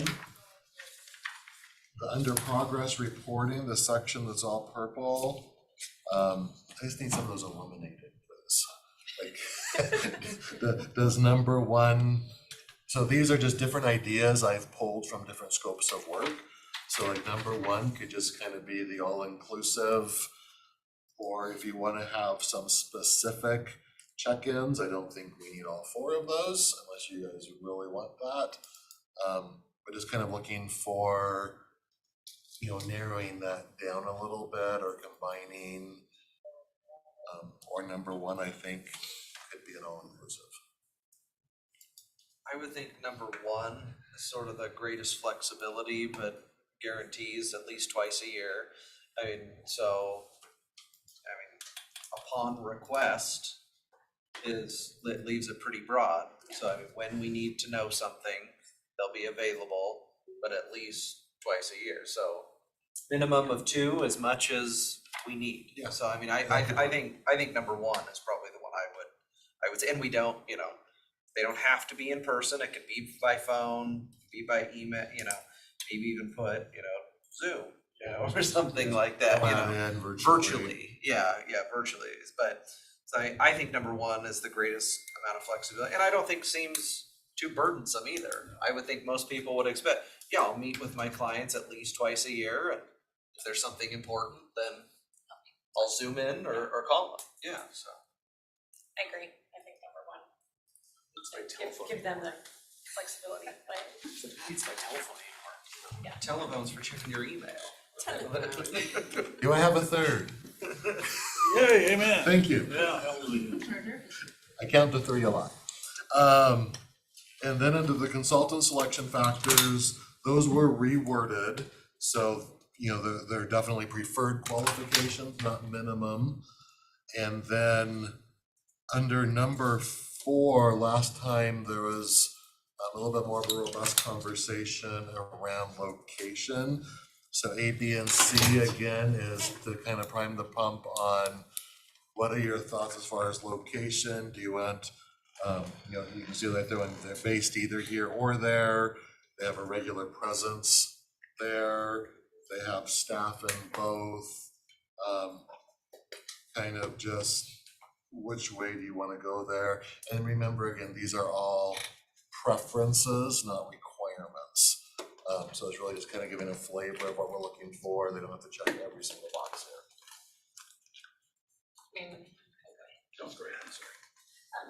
I'd be fine with B. I would just say maintain a physical presence. I don't know what regular really means, so I just think. Ask the lawyer. Physical presence is what, Oh, no. what my understanding You get about is 10, 20 answers. requested. I would agree. The thing, based out of Washington State. I mean, I don't care if we hire someone that lives in Missouri, if they're gonna deliver for us, that's good for me. I don't care where they, but I do think they have to be in DC to make it happen. So, if they live in another state, but they have a regular presence, that they go to DC enough to make it happen, I think that's what we need. Like count Amber's nod as a third. I don't know if it's like maintain a regular presence or whatever you want the wording to be, but I think you want that person there Yeah. frequently. So Especially when needed. Frequent, maybe, I don't know. Well, regular implies that there's the irregular presence. And so I'm wondering whether it should be maintain a consistent physical presence That's the right. in Washington DC, because, my experience both in Olympia and DC is there's probably more work happens in the hallway than happens in the chambers and stuff. And if you're not in the hallway, you're not part of the By the conversation. time it gets to the chambers, it's usually baked. Yeah, by the time it gets to the chamber, exactly right and stuff. So I'm wondering whether maintain a consistent physical presence or something like that is probably more appropriate and stuff, because you gotta be there. If you're in the game, you gotta be there. I mean, that's one of the things. Well, you've got someone from your firm that, because I think I haven't found Tim very helpful, I'll just say, because he is based there totally and not really here. So it's been interesting from my perspective. I would like kind of more of a firm that can provide input and timeliness for us here, as well as have that presence there. There's no guarantee. I mean, we could get a one-man shop that applies for this that is successful. I mean, somebody that's a lobbyist and an assistant or something that could apply for this, and in theory, that lives in Virginia, makes the trek every day there. I mean, that could be very successful. I mean, there's a lot of one-man shop is in Olympia that lobby at the state level. I mean, I'm sure there's people that would know better than I. I mean, I assume those exist in DC too, right? Oh, for sure. And actually, excuse me, my first iteration, I don't think you remember it, but it actually said individual/firm Yeah. all over the place. And then as I looked at it, that's all I saw when I scanned the document, so I took them all out. But yeah, to me, a consultant can be a consulting firm or a consulting person. And that would just be the choice of the board. Well, and we're doing the request for proposals, so we're gonna get proposals that will come back, that decisions we made. I don't think we should put a restriction that it has to be some large firm, a 20-person shop kind of thing, or else you can't apply kind of thing. I think we need to leave that flexibility. It could be a real small outfit, or it could be a huge one. I mean, who knows? A great example of that, and I'm not gonna campaign, but, Jeremy Dorsch is, I think they're a 2-person shop now, but they're based right there in DC and, part of that and stuff. So, I mean, I fully expect that somebody like that could apply here, and they're there all the time. So I'll go with B for bringing back to you. I'll do a little thesaurus looking if we come up with a better word than consistent, but use that as our. The purple in number 3 were just agencies that I heard called out last time. So that's just kind of an example that I added, that's why it's in color. Okay, so just a second, so back to B, so what were you wanting it to say? 'Cause I was willing to take regular out and just say maintain a physical presence in DC. Without having an adjective, that works too. That was my suggestion. Yeah, the only difference between regular and consistent is that regular could be there 4 times a year, and it's regular. But that means that, there's all the rest of the time when they're not there, that things are happening. So that's why I'm saying somebody that's there, in the hallways, knowing what's going on and consistently, part of that conversation. I mean, that you're right. Tim Peckinpah, as he got closer to retirement, retired probably long before he quit working. But for the airport, Tim wasn't our main contact. It was Ron Harding was our main contact, and he was on the floor, NFAA, or there all the time and stuff, so. I think that's gonna be something as we look at the request for proposals are gonna be making a decision on. I'm not necessarily set that I feel, me personally, that the person has to be living in DC or there 300 days a year. So I want someone who I can relate to and also has a presence there. So I think we'll see what we get. Keep in mind, these are preferred, so the applicants don't have to meet the letter of the law of each one. Well, maintain a physical presence. That works for me. We could niggle over every adjective, but we're gonna just review everything that comes in, I guess, and figure out what would be the best firm for the county that meets our needs. Yeah, because 50% of the qualification or the scoring is gonna be on interviews, so I'm assuming we're doing the interviews since we're gonna be applying too. Is the commissioner? Being a hoop. I don't hear you might get to 3 yet. I'm trying to get to 3. So the only, on 3, the only ones that I would add to that list are Federal Rail. Because we own Geiger Spur, and as that expands, that need to be, and Department of Interior. Because that's the agency that deals with the tribes. Anybody else have any other agencies to add to our list? Of course, this is not a inclusive list, but just meant to provide direction. Yes. And everything's preferred. Everything is preferred. They took out all the musts in those languages unless I missed one. So then we can go down to the percentages at the end. I don't remember exactly what they were before, but the interview was much lower and the top 2 were much higher. You guys did not give me numbers, you just kind of provided some direction that you wanted more with the interview. And I think there was some agreement that price was important, but you didn't want it to be so important it was a deciding factor. Does this meet what you guys are thinking? So the only question I have with regard to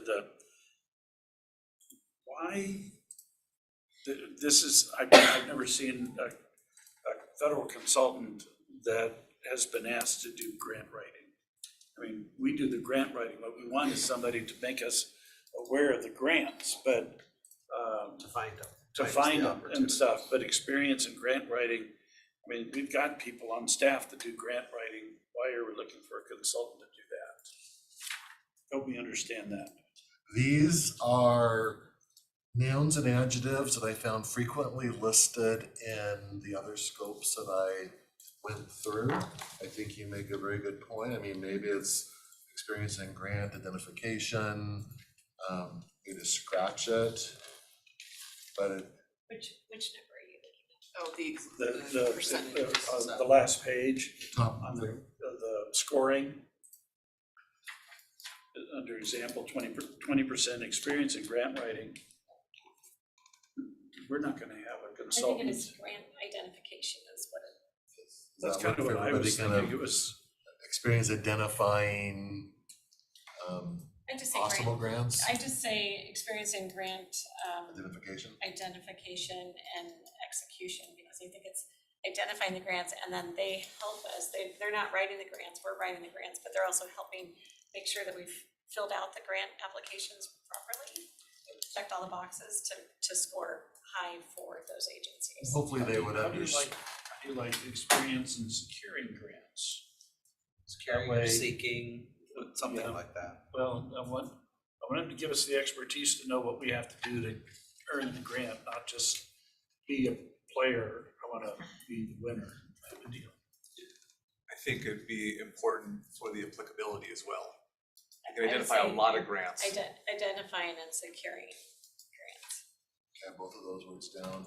And to me, some of it is, I'd hope we'd have somebody who kind of knows what is being looked for, particularly if it's an agency grant, that we are including, you know, because sometimes And Marion and I have found what grants we've gone for, there's been special bonus points awarded for something that actually wasn't listed.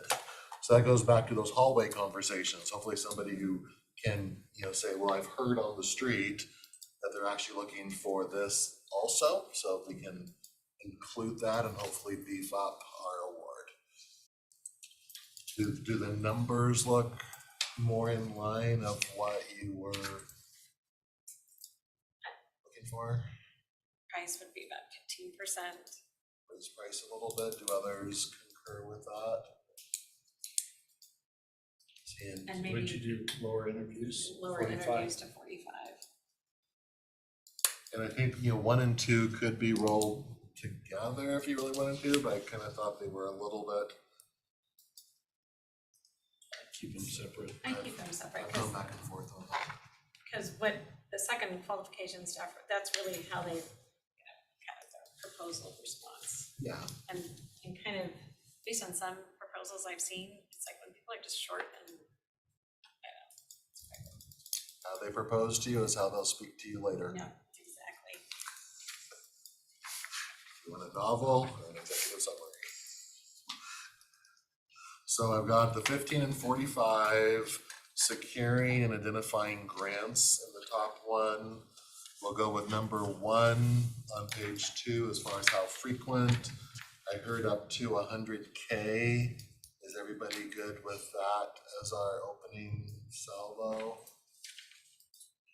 Okay, and then And they can always tell us if it's not sufficient or choose not to, or respond. And then back to 4B, are we going with an adjective or not? I haven't gotten it.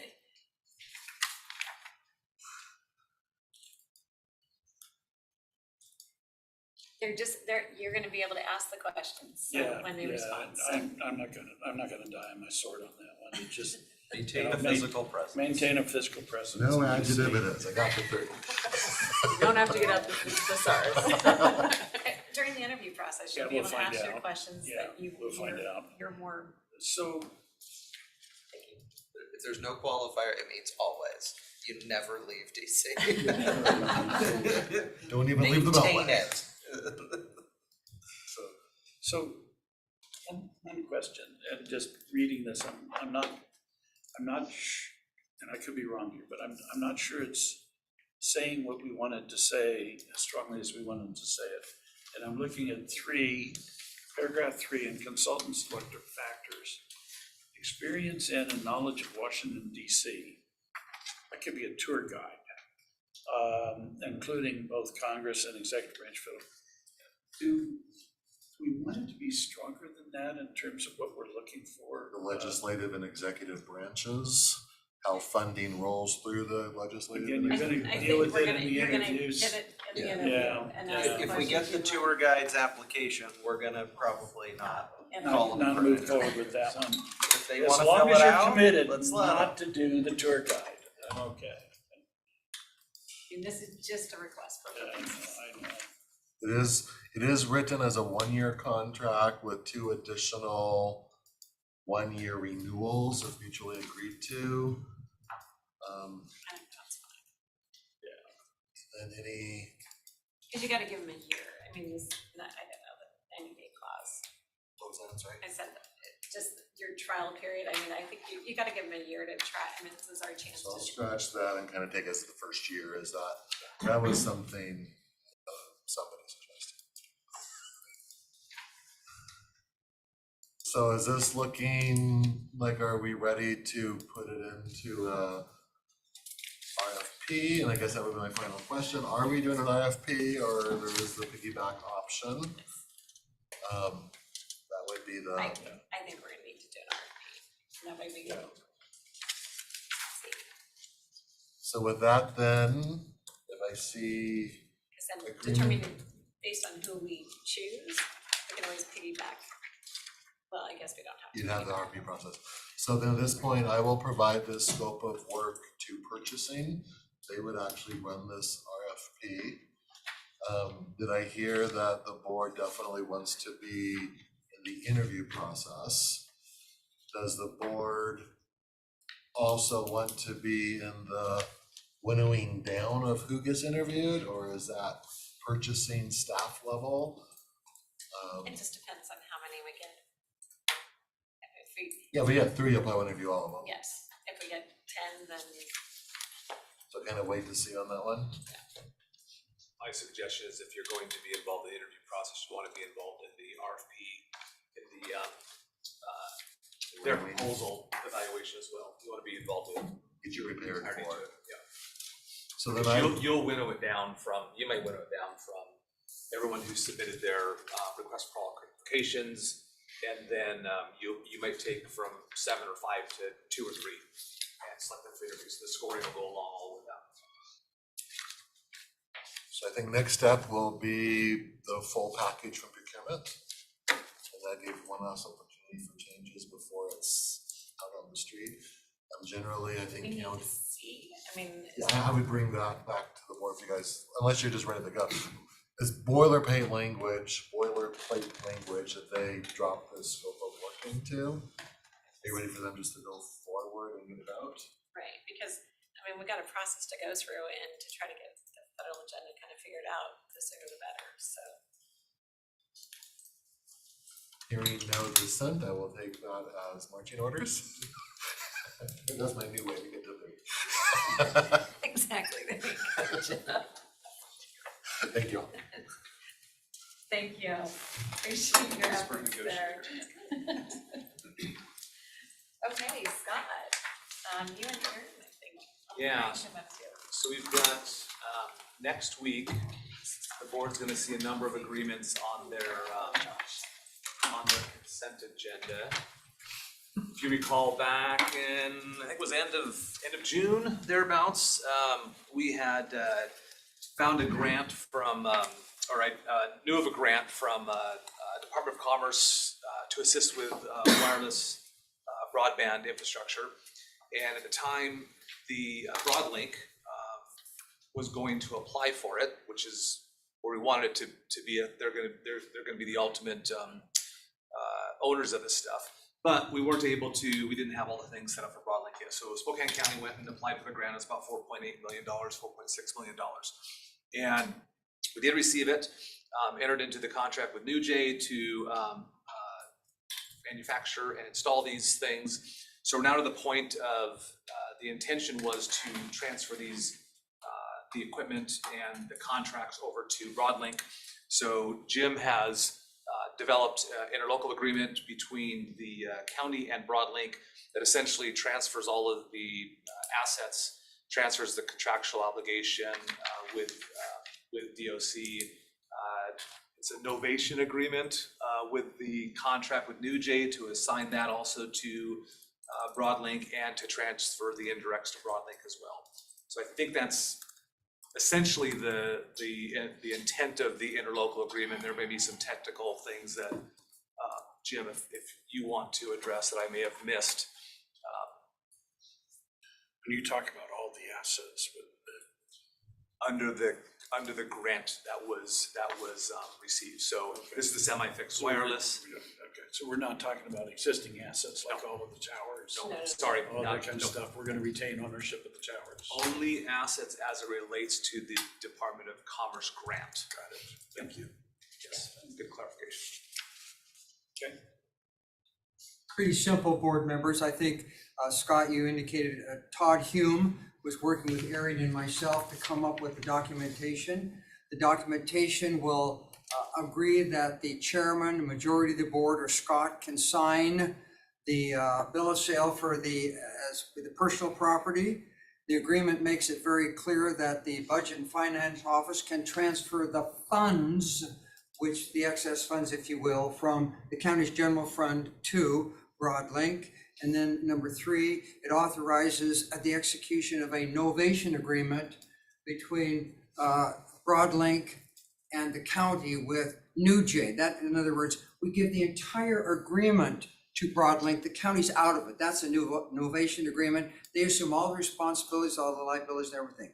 With regard to the Department of Commerce grant, they would not agree with the novation. What they said was, you know what, the contract's all done. will agree to an assignment of what's left to do to Broadlink. So part of the documents you'll see, I have the letter in there, the email exchange that Arian was able to get us, that, and it should be the last document in the things that were on the internet and shared with Ron.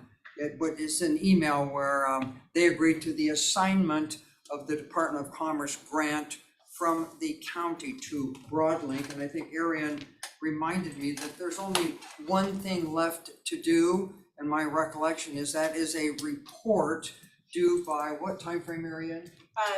By June 30th, 2024.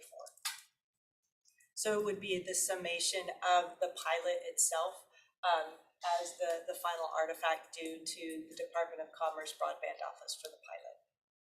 And I only printed the first 6 pages of the 101 pages for your reference, so I believe what Jim is talking about is page 101. We believe, board members, we've dotted all the i's and crossed all the t's. And as you probably know, when you create a public development authority, it specifically says that the entity or entities establishing or creating a public development authority can transfer with or without consideration real property, personal property, and everything else. And so that's why we're transferring it to Broadlink. We did a similar with regard to, I forgot the acronym, to Spokane.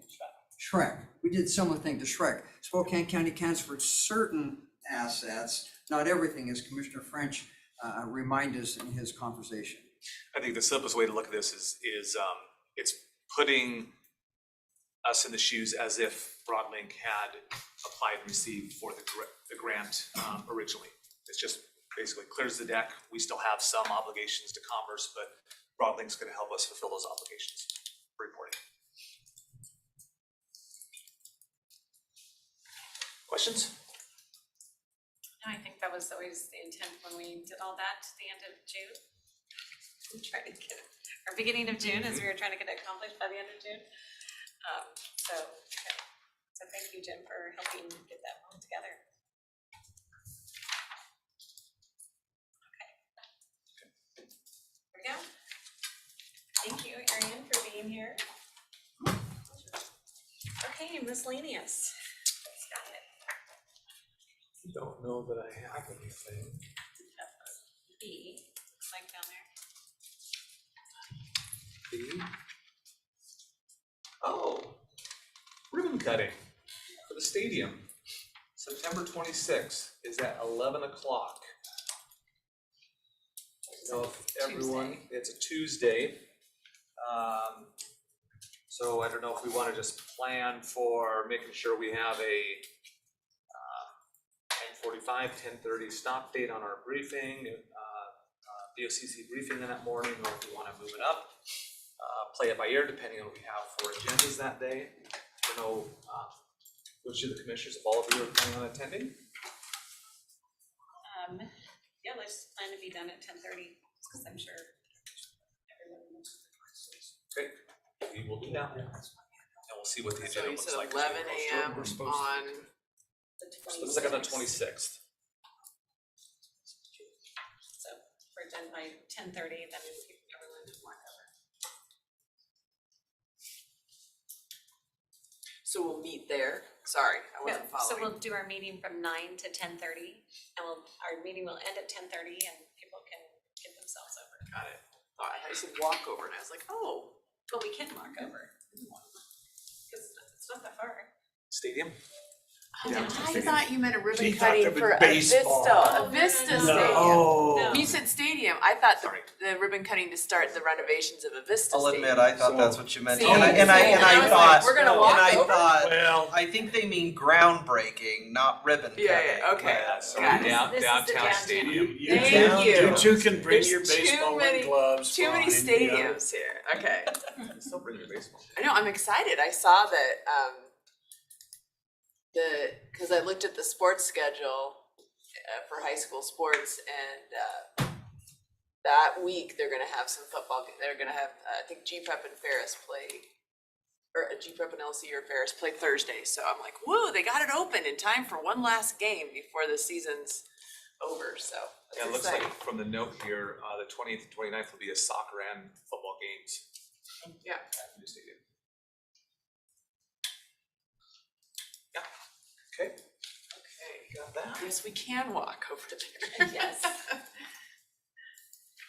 Depending on the weather, September 26th. Yeah, we'll see. That's We'll that's see. kind of a roll of the dice. So any other miscellaneous? I was gonna add, so Commissioner French's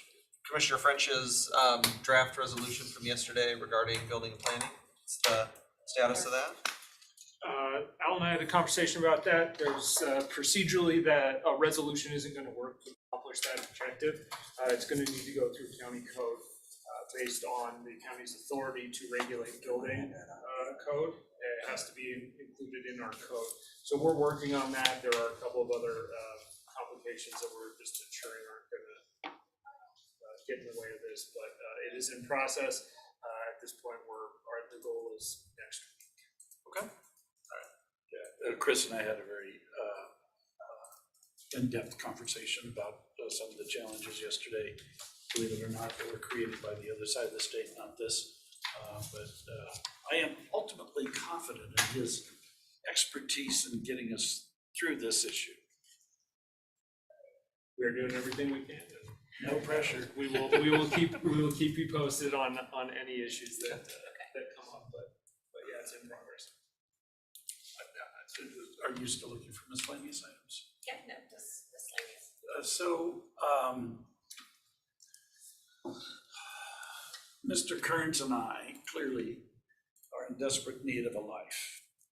Because last night we spent way too much time watching the city council navigate their way through a resolution on the homeless initiative.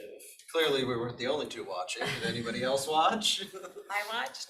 Chris Jordan, Did you really? Chris Jordan was I thought watching, you had a life. giving me I updates, know because you I was too don't. busy doing Yeah, I it. watched. That was, I do, but- So four of us That were was watching. painful. Apparently Chris was watching too, so. that was painful, and What's that? I read the result. So my question, city council people, procedurally, so how did, it wasn't an emergency ordinance or resolution, so how did it get on this? No, it's been on. They deferred it from like 3 weeks ago. So Not that resolution. Oh. no, Correct. they changed the resolution from what I, before last night, and they did it, as I understand it, in the last week.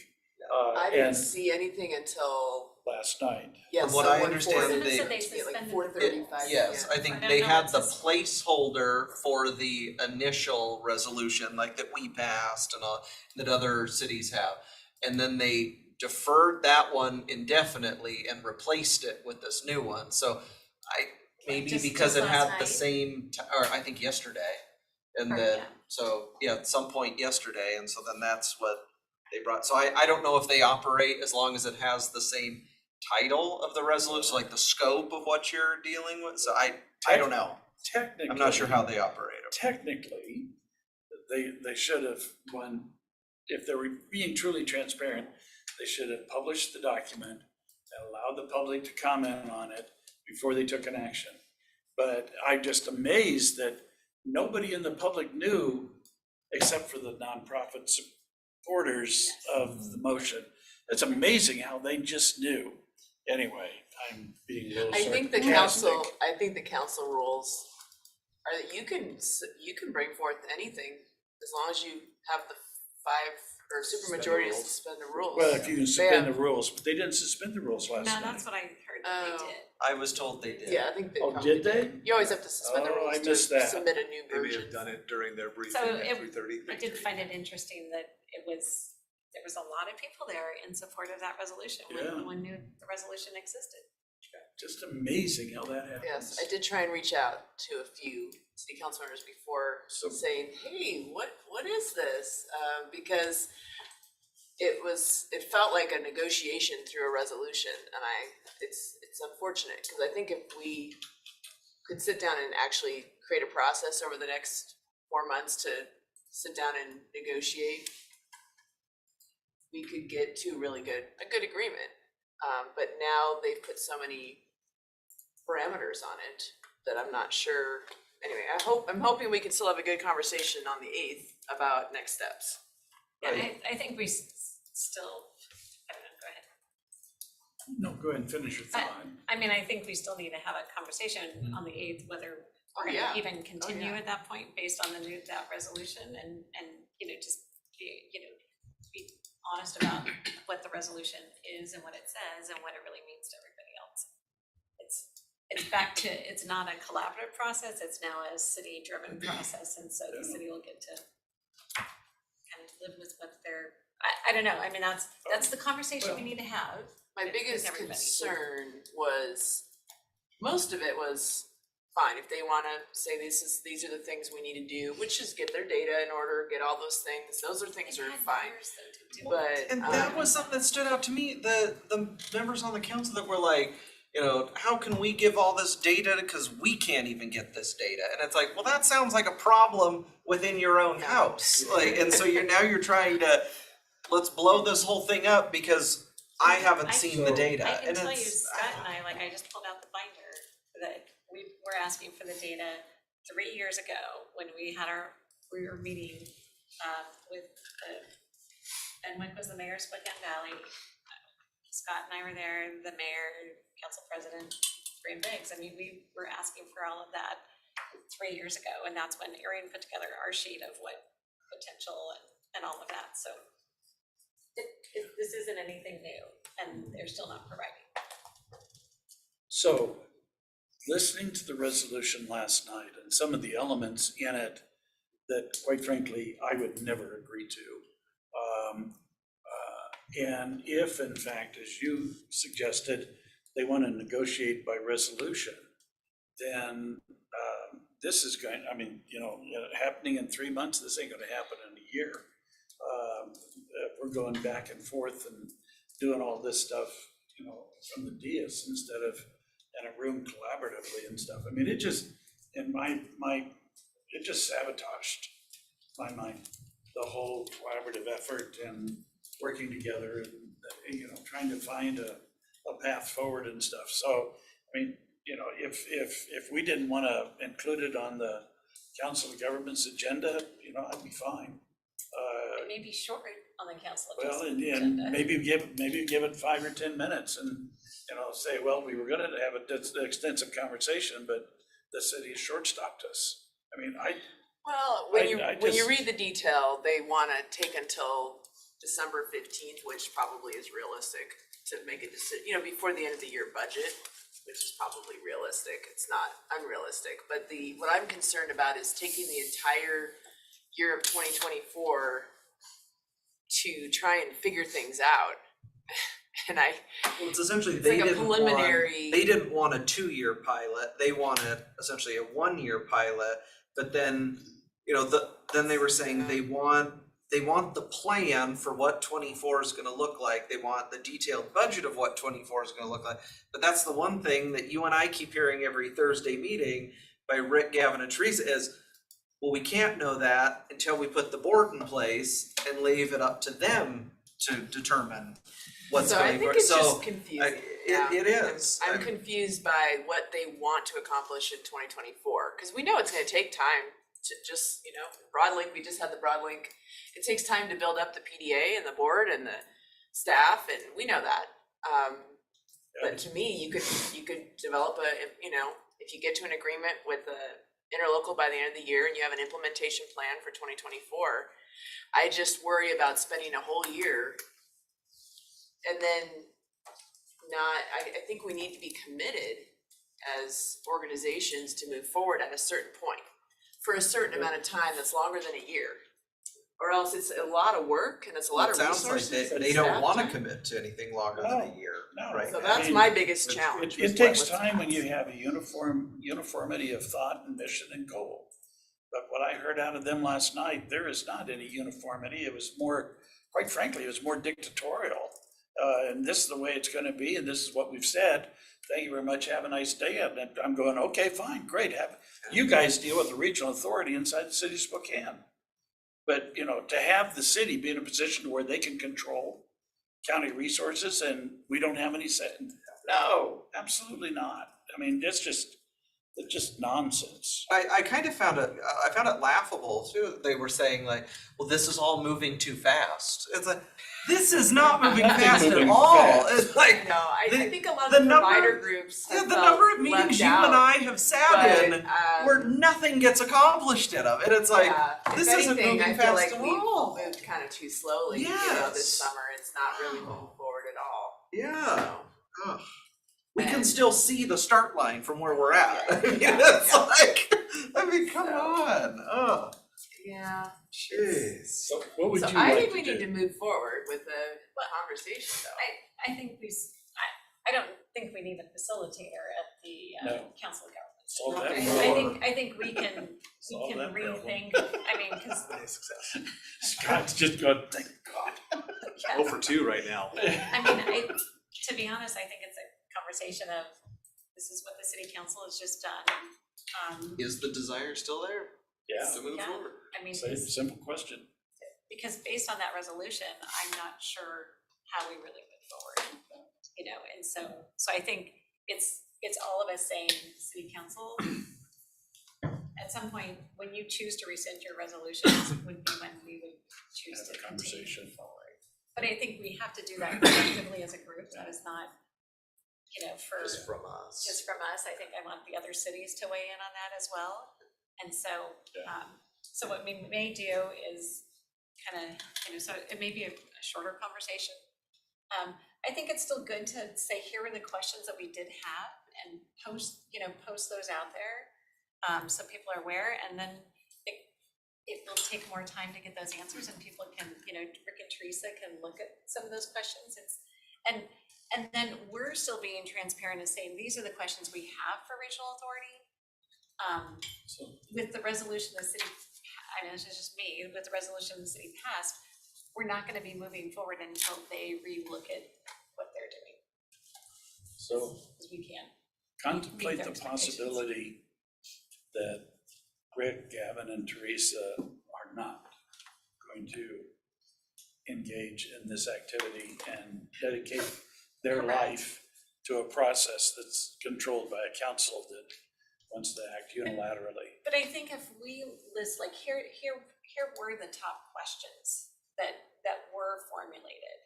So whoever, if in the future takes it, There's a different. they can take what Rick and Teresa put together, they can see, here's the questions that were still unanswered.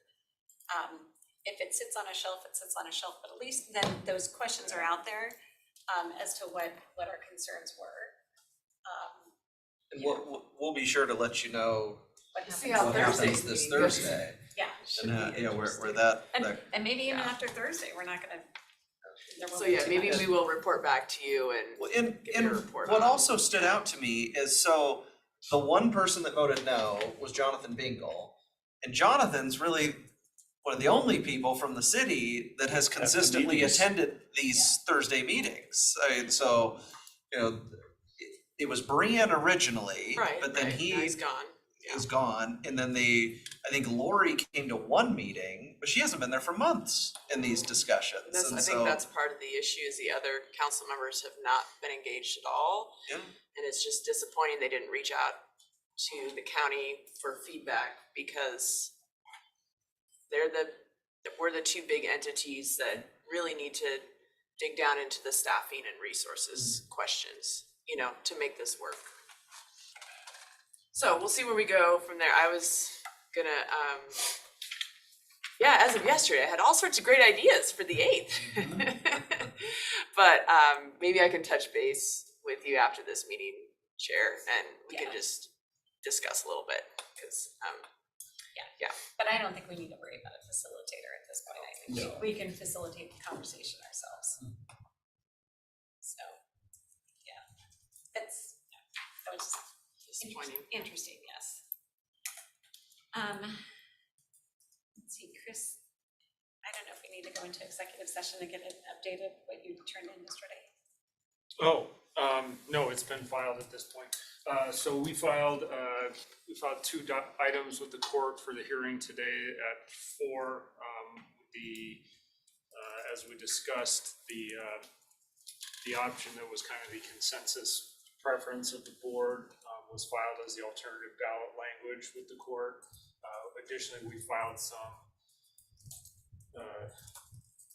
some additional authority as far as the statutory definitions and what the statutes expressly provide tax money could be spent on as far as criminal justice purposes. And that was to just inform the court of what was already in the statutes and kind of bolster our position that we still believe there are no changes are necessary to the original ballot title. So that's what's been filed. I don't know if the court today is going to ask for any argument or have any questions on it, or if it will quite simply be a ruling that's issued. So. And is it Wes from the auditor's office? So Tim Nault is representing kind of the substance of it. Wes is representing the auditor, so really just representing Vicky for functional obligation as to ballot measures. Okay. And that's 4 o'clock today? 4 o'clock. And the last hearing was quite crowded, so if anybody's going to attend, I want to get there as early as you can. I plan on going. Why is it so well attended? There are, I think there are 50, somewhere in the neighborhood of 15 to 20 groups that are part of the petitioners challenging the measure. Really? Is there a way to get a list, I mean, who's challenging it? Yeah, I can pull up the pleadings and You could send that out to tell us. you who, That would be great. Chris, you might want to share with the board Vicky's intention, depending upon what the court does with the ballot proposition language. Yes, yeah, Vicky notified us that based on her guidance for the voters pamphlet and the materials that go in the voters pamphlet, that if the ballot title language is modified, she has set a tentative schedule for pro and con statements to potentially be revised. If there is new ballot language, it's obviously going to be a shortened time frame on the second That goes to go the around. committees. Yes, the committees that were established, the 3 persons on each side, so. So they can choose, those committees can choose to change their language or keep it or what have you. Okay. Exactly. And if Just they depending on choose what to, happens with the judge's ruling. Yeah, if they choose to change it, there will be an opportunity for responses to the new statement. So, Patrick, we talked about, you and I yesterday afternoon, if, depending on the ruling, do we want to put out a statement from the board? And I think so. And would you guys be okay with me doing it as chair of the board? Do you want to just speak to, like, if it goes one way or goes the other way? We just have kind of a basis that I got consensus. Yeah, no, I'm good. We've already had a request for comment, so I was gonna touch base with Chris after this meeting on what the 2 eventualities might be. Either they change it or don't change it, is my limited understanding as a layperson. And if they leave it alone, a brief statement. If they change it, the changes aren't what the board decides is the right approach or wouldn't have gone that way, then maybe a few more sentences in a statement could make sense. I think that's great. Okay, I will put in, Patrick and I will work on a statement either way, that I will put out. So I just wanted to make sure, I'll be doing it as chair of the board, so I wanted to make sure that I had a majority of the board supporting that decision. Just since I know there's dissenting views and Yeah, I guess so- I would need to look at the statement and see if I agree. I mean, I don't know what you'll say until we know what the judge's, if the judge changes the language, what the language change is, I can't really speak to it. Well, so that's my question I'm asking as chair of the board. I represent the majority of the board. And so I think that's what I'm trying to get at, that I know there may be, we may not all agree. Yeah, I mean, I didn't vote to put the language on the ballot in the first place. I may have a difference of opinion. So. But if you're speaking for the majority, then. Would you be desirous of, and I'm either way. To have any additional input from either Josh or I, or do you wanna just, between you guys, just run with that? I'm happy either way, it doesn't matter. I just wanna make sure I make myself available if you want me to review something. Do you want to, I mean, we can put together a couple of statements that would be. Well, I'm not looking for a statement, you should be I don't have any problem with you being the mouthpiece on this, that's fine. Okay, wait, I just wanna be, I know I can do it individually, but I think it's really, it was a board decision to put it on the ballot. It was an action that came to the county, you know, it's an action against us as a board, but I just feel like it's better to have it be as the board chair. But I wanna make sure the majority I agree. are okay with that. Yeah, I'm fine. Because it may not be, Unanimous. yes. There you go. Do I have clarification? Does that all sound good? You're okay with it? Okay. I know, talk to Pat about where the draft story is at. Make sure all's legally accurate as far as. I just feel like, yeah, we're definitely gonna get press questions, so I was trying to be proactive and say if it rules this way, this would be our statement. If it gets ruled that they're gonna change the ballot title, this will be our statement, and depending on the language that's used, we'll adjust. So, okay, we'll be ready for that. Thank you. Thank you. That was my other miscellaneous, so making sure we work through that. We got a lot of exec session items, so it depends on what the board wants to do. We've got about an hour and a half worth of exec session. One of them is a 45-minute. So if you prefer to plow through them all now, we can do that. Otherwise, if you want to take that 45-minute this afternoon after our consent agenda and break them up, then we can be done close to noon. Yeah, let's break them up. I want to make sure that we're done hopefully by 3:15 this afternoon. Just so that way we're able to go up to the I want to go to the 4 o'clock and I want to be there early. We only have one public hearing item, and it's a road name change, but it is one that is. We do have people coming to speak. People coming to speak for it, yeah. So I'm probably good until about 2:45, and then I'm part of a group. We are meeting with state legislative transportation committees for both the House and Senate out at the Transload this afternoon and stuff. So I've got to be out there by 3:15 at the latest. So let's just go and I didn't know what you had, so Well, let's just. Why don't we do this? We'll do the one I item. don't have to be here for all of them. I mean, I just wanted to give you a courtesy heads up that I've got to. We can do the one longer item this afternoon, and then we can always connect with Commissioner French on that. That's fine. That work? What is the? So, what's the base? it was labor negotiations, it's a 45-minute. Okay. Yeah, that's a longer one. And that's Ashley, only because it always seems to run that long. So if you guys don't have a lot of questions and commentary, it would be shorter, but knowing how long those usually run, I booked the 45 minutes. Okay. That one this afternoon then. Okay, so here's what we've got. First item, sale and lease of real estate under RCW 4230, 110-1C. It'll be, in addition to the commissioners, Chris Anderson, myself, the executive management team, and I'll bring Matt Zarakorn as well. That'll be about 15 minutes, no action. The next item is acquisition lease of real estate under RCW 4230, 110-1B. That will be 10 minutes.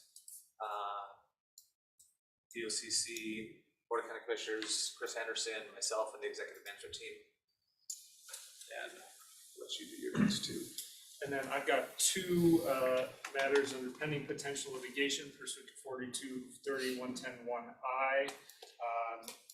The first is going to be for 10 minutes. It's going to be the board, CEO Scott Simmons, myself, and Jim Amacio. And the second is also for 10 minutes, the board, Scott Simmons, and myself. The second one, Scott, how long did you think? The second one will be 10 minutes and no action. No action on all 4. Correct. Correct. So I have 4 different executive sessions. as you guys just stated, 15, 10, 10, 10. So 45 minutes is what we expect. Yes. No actions will be taken, then we will adjourn for the, we will come back. Is everyone back for our afternoon meeting? So it is now 11:26, we'll say 11:30 is when we'll start the executive session and go till 12:15.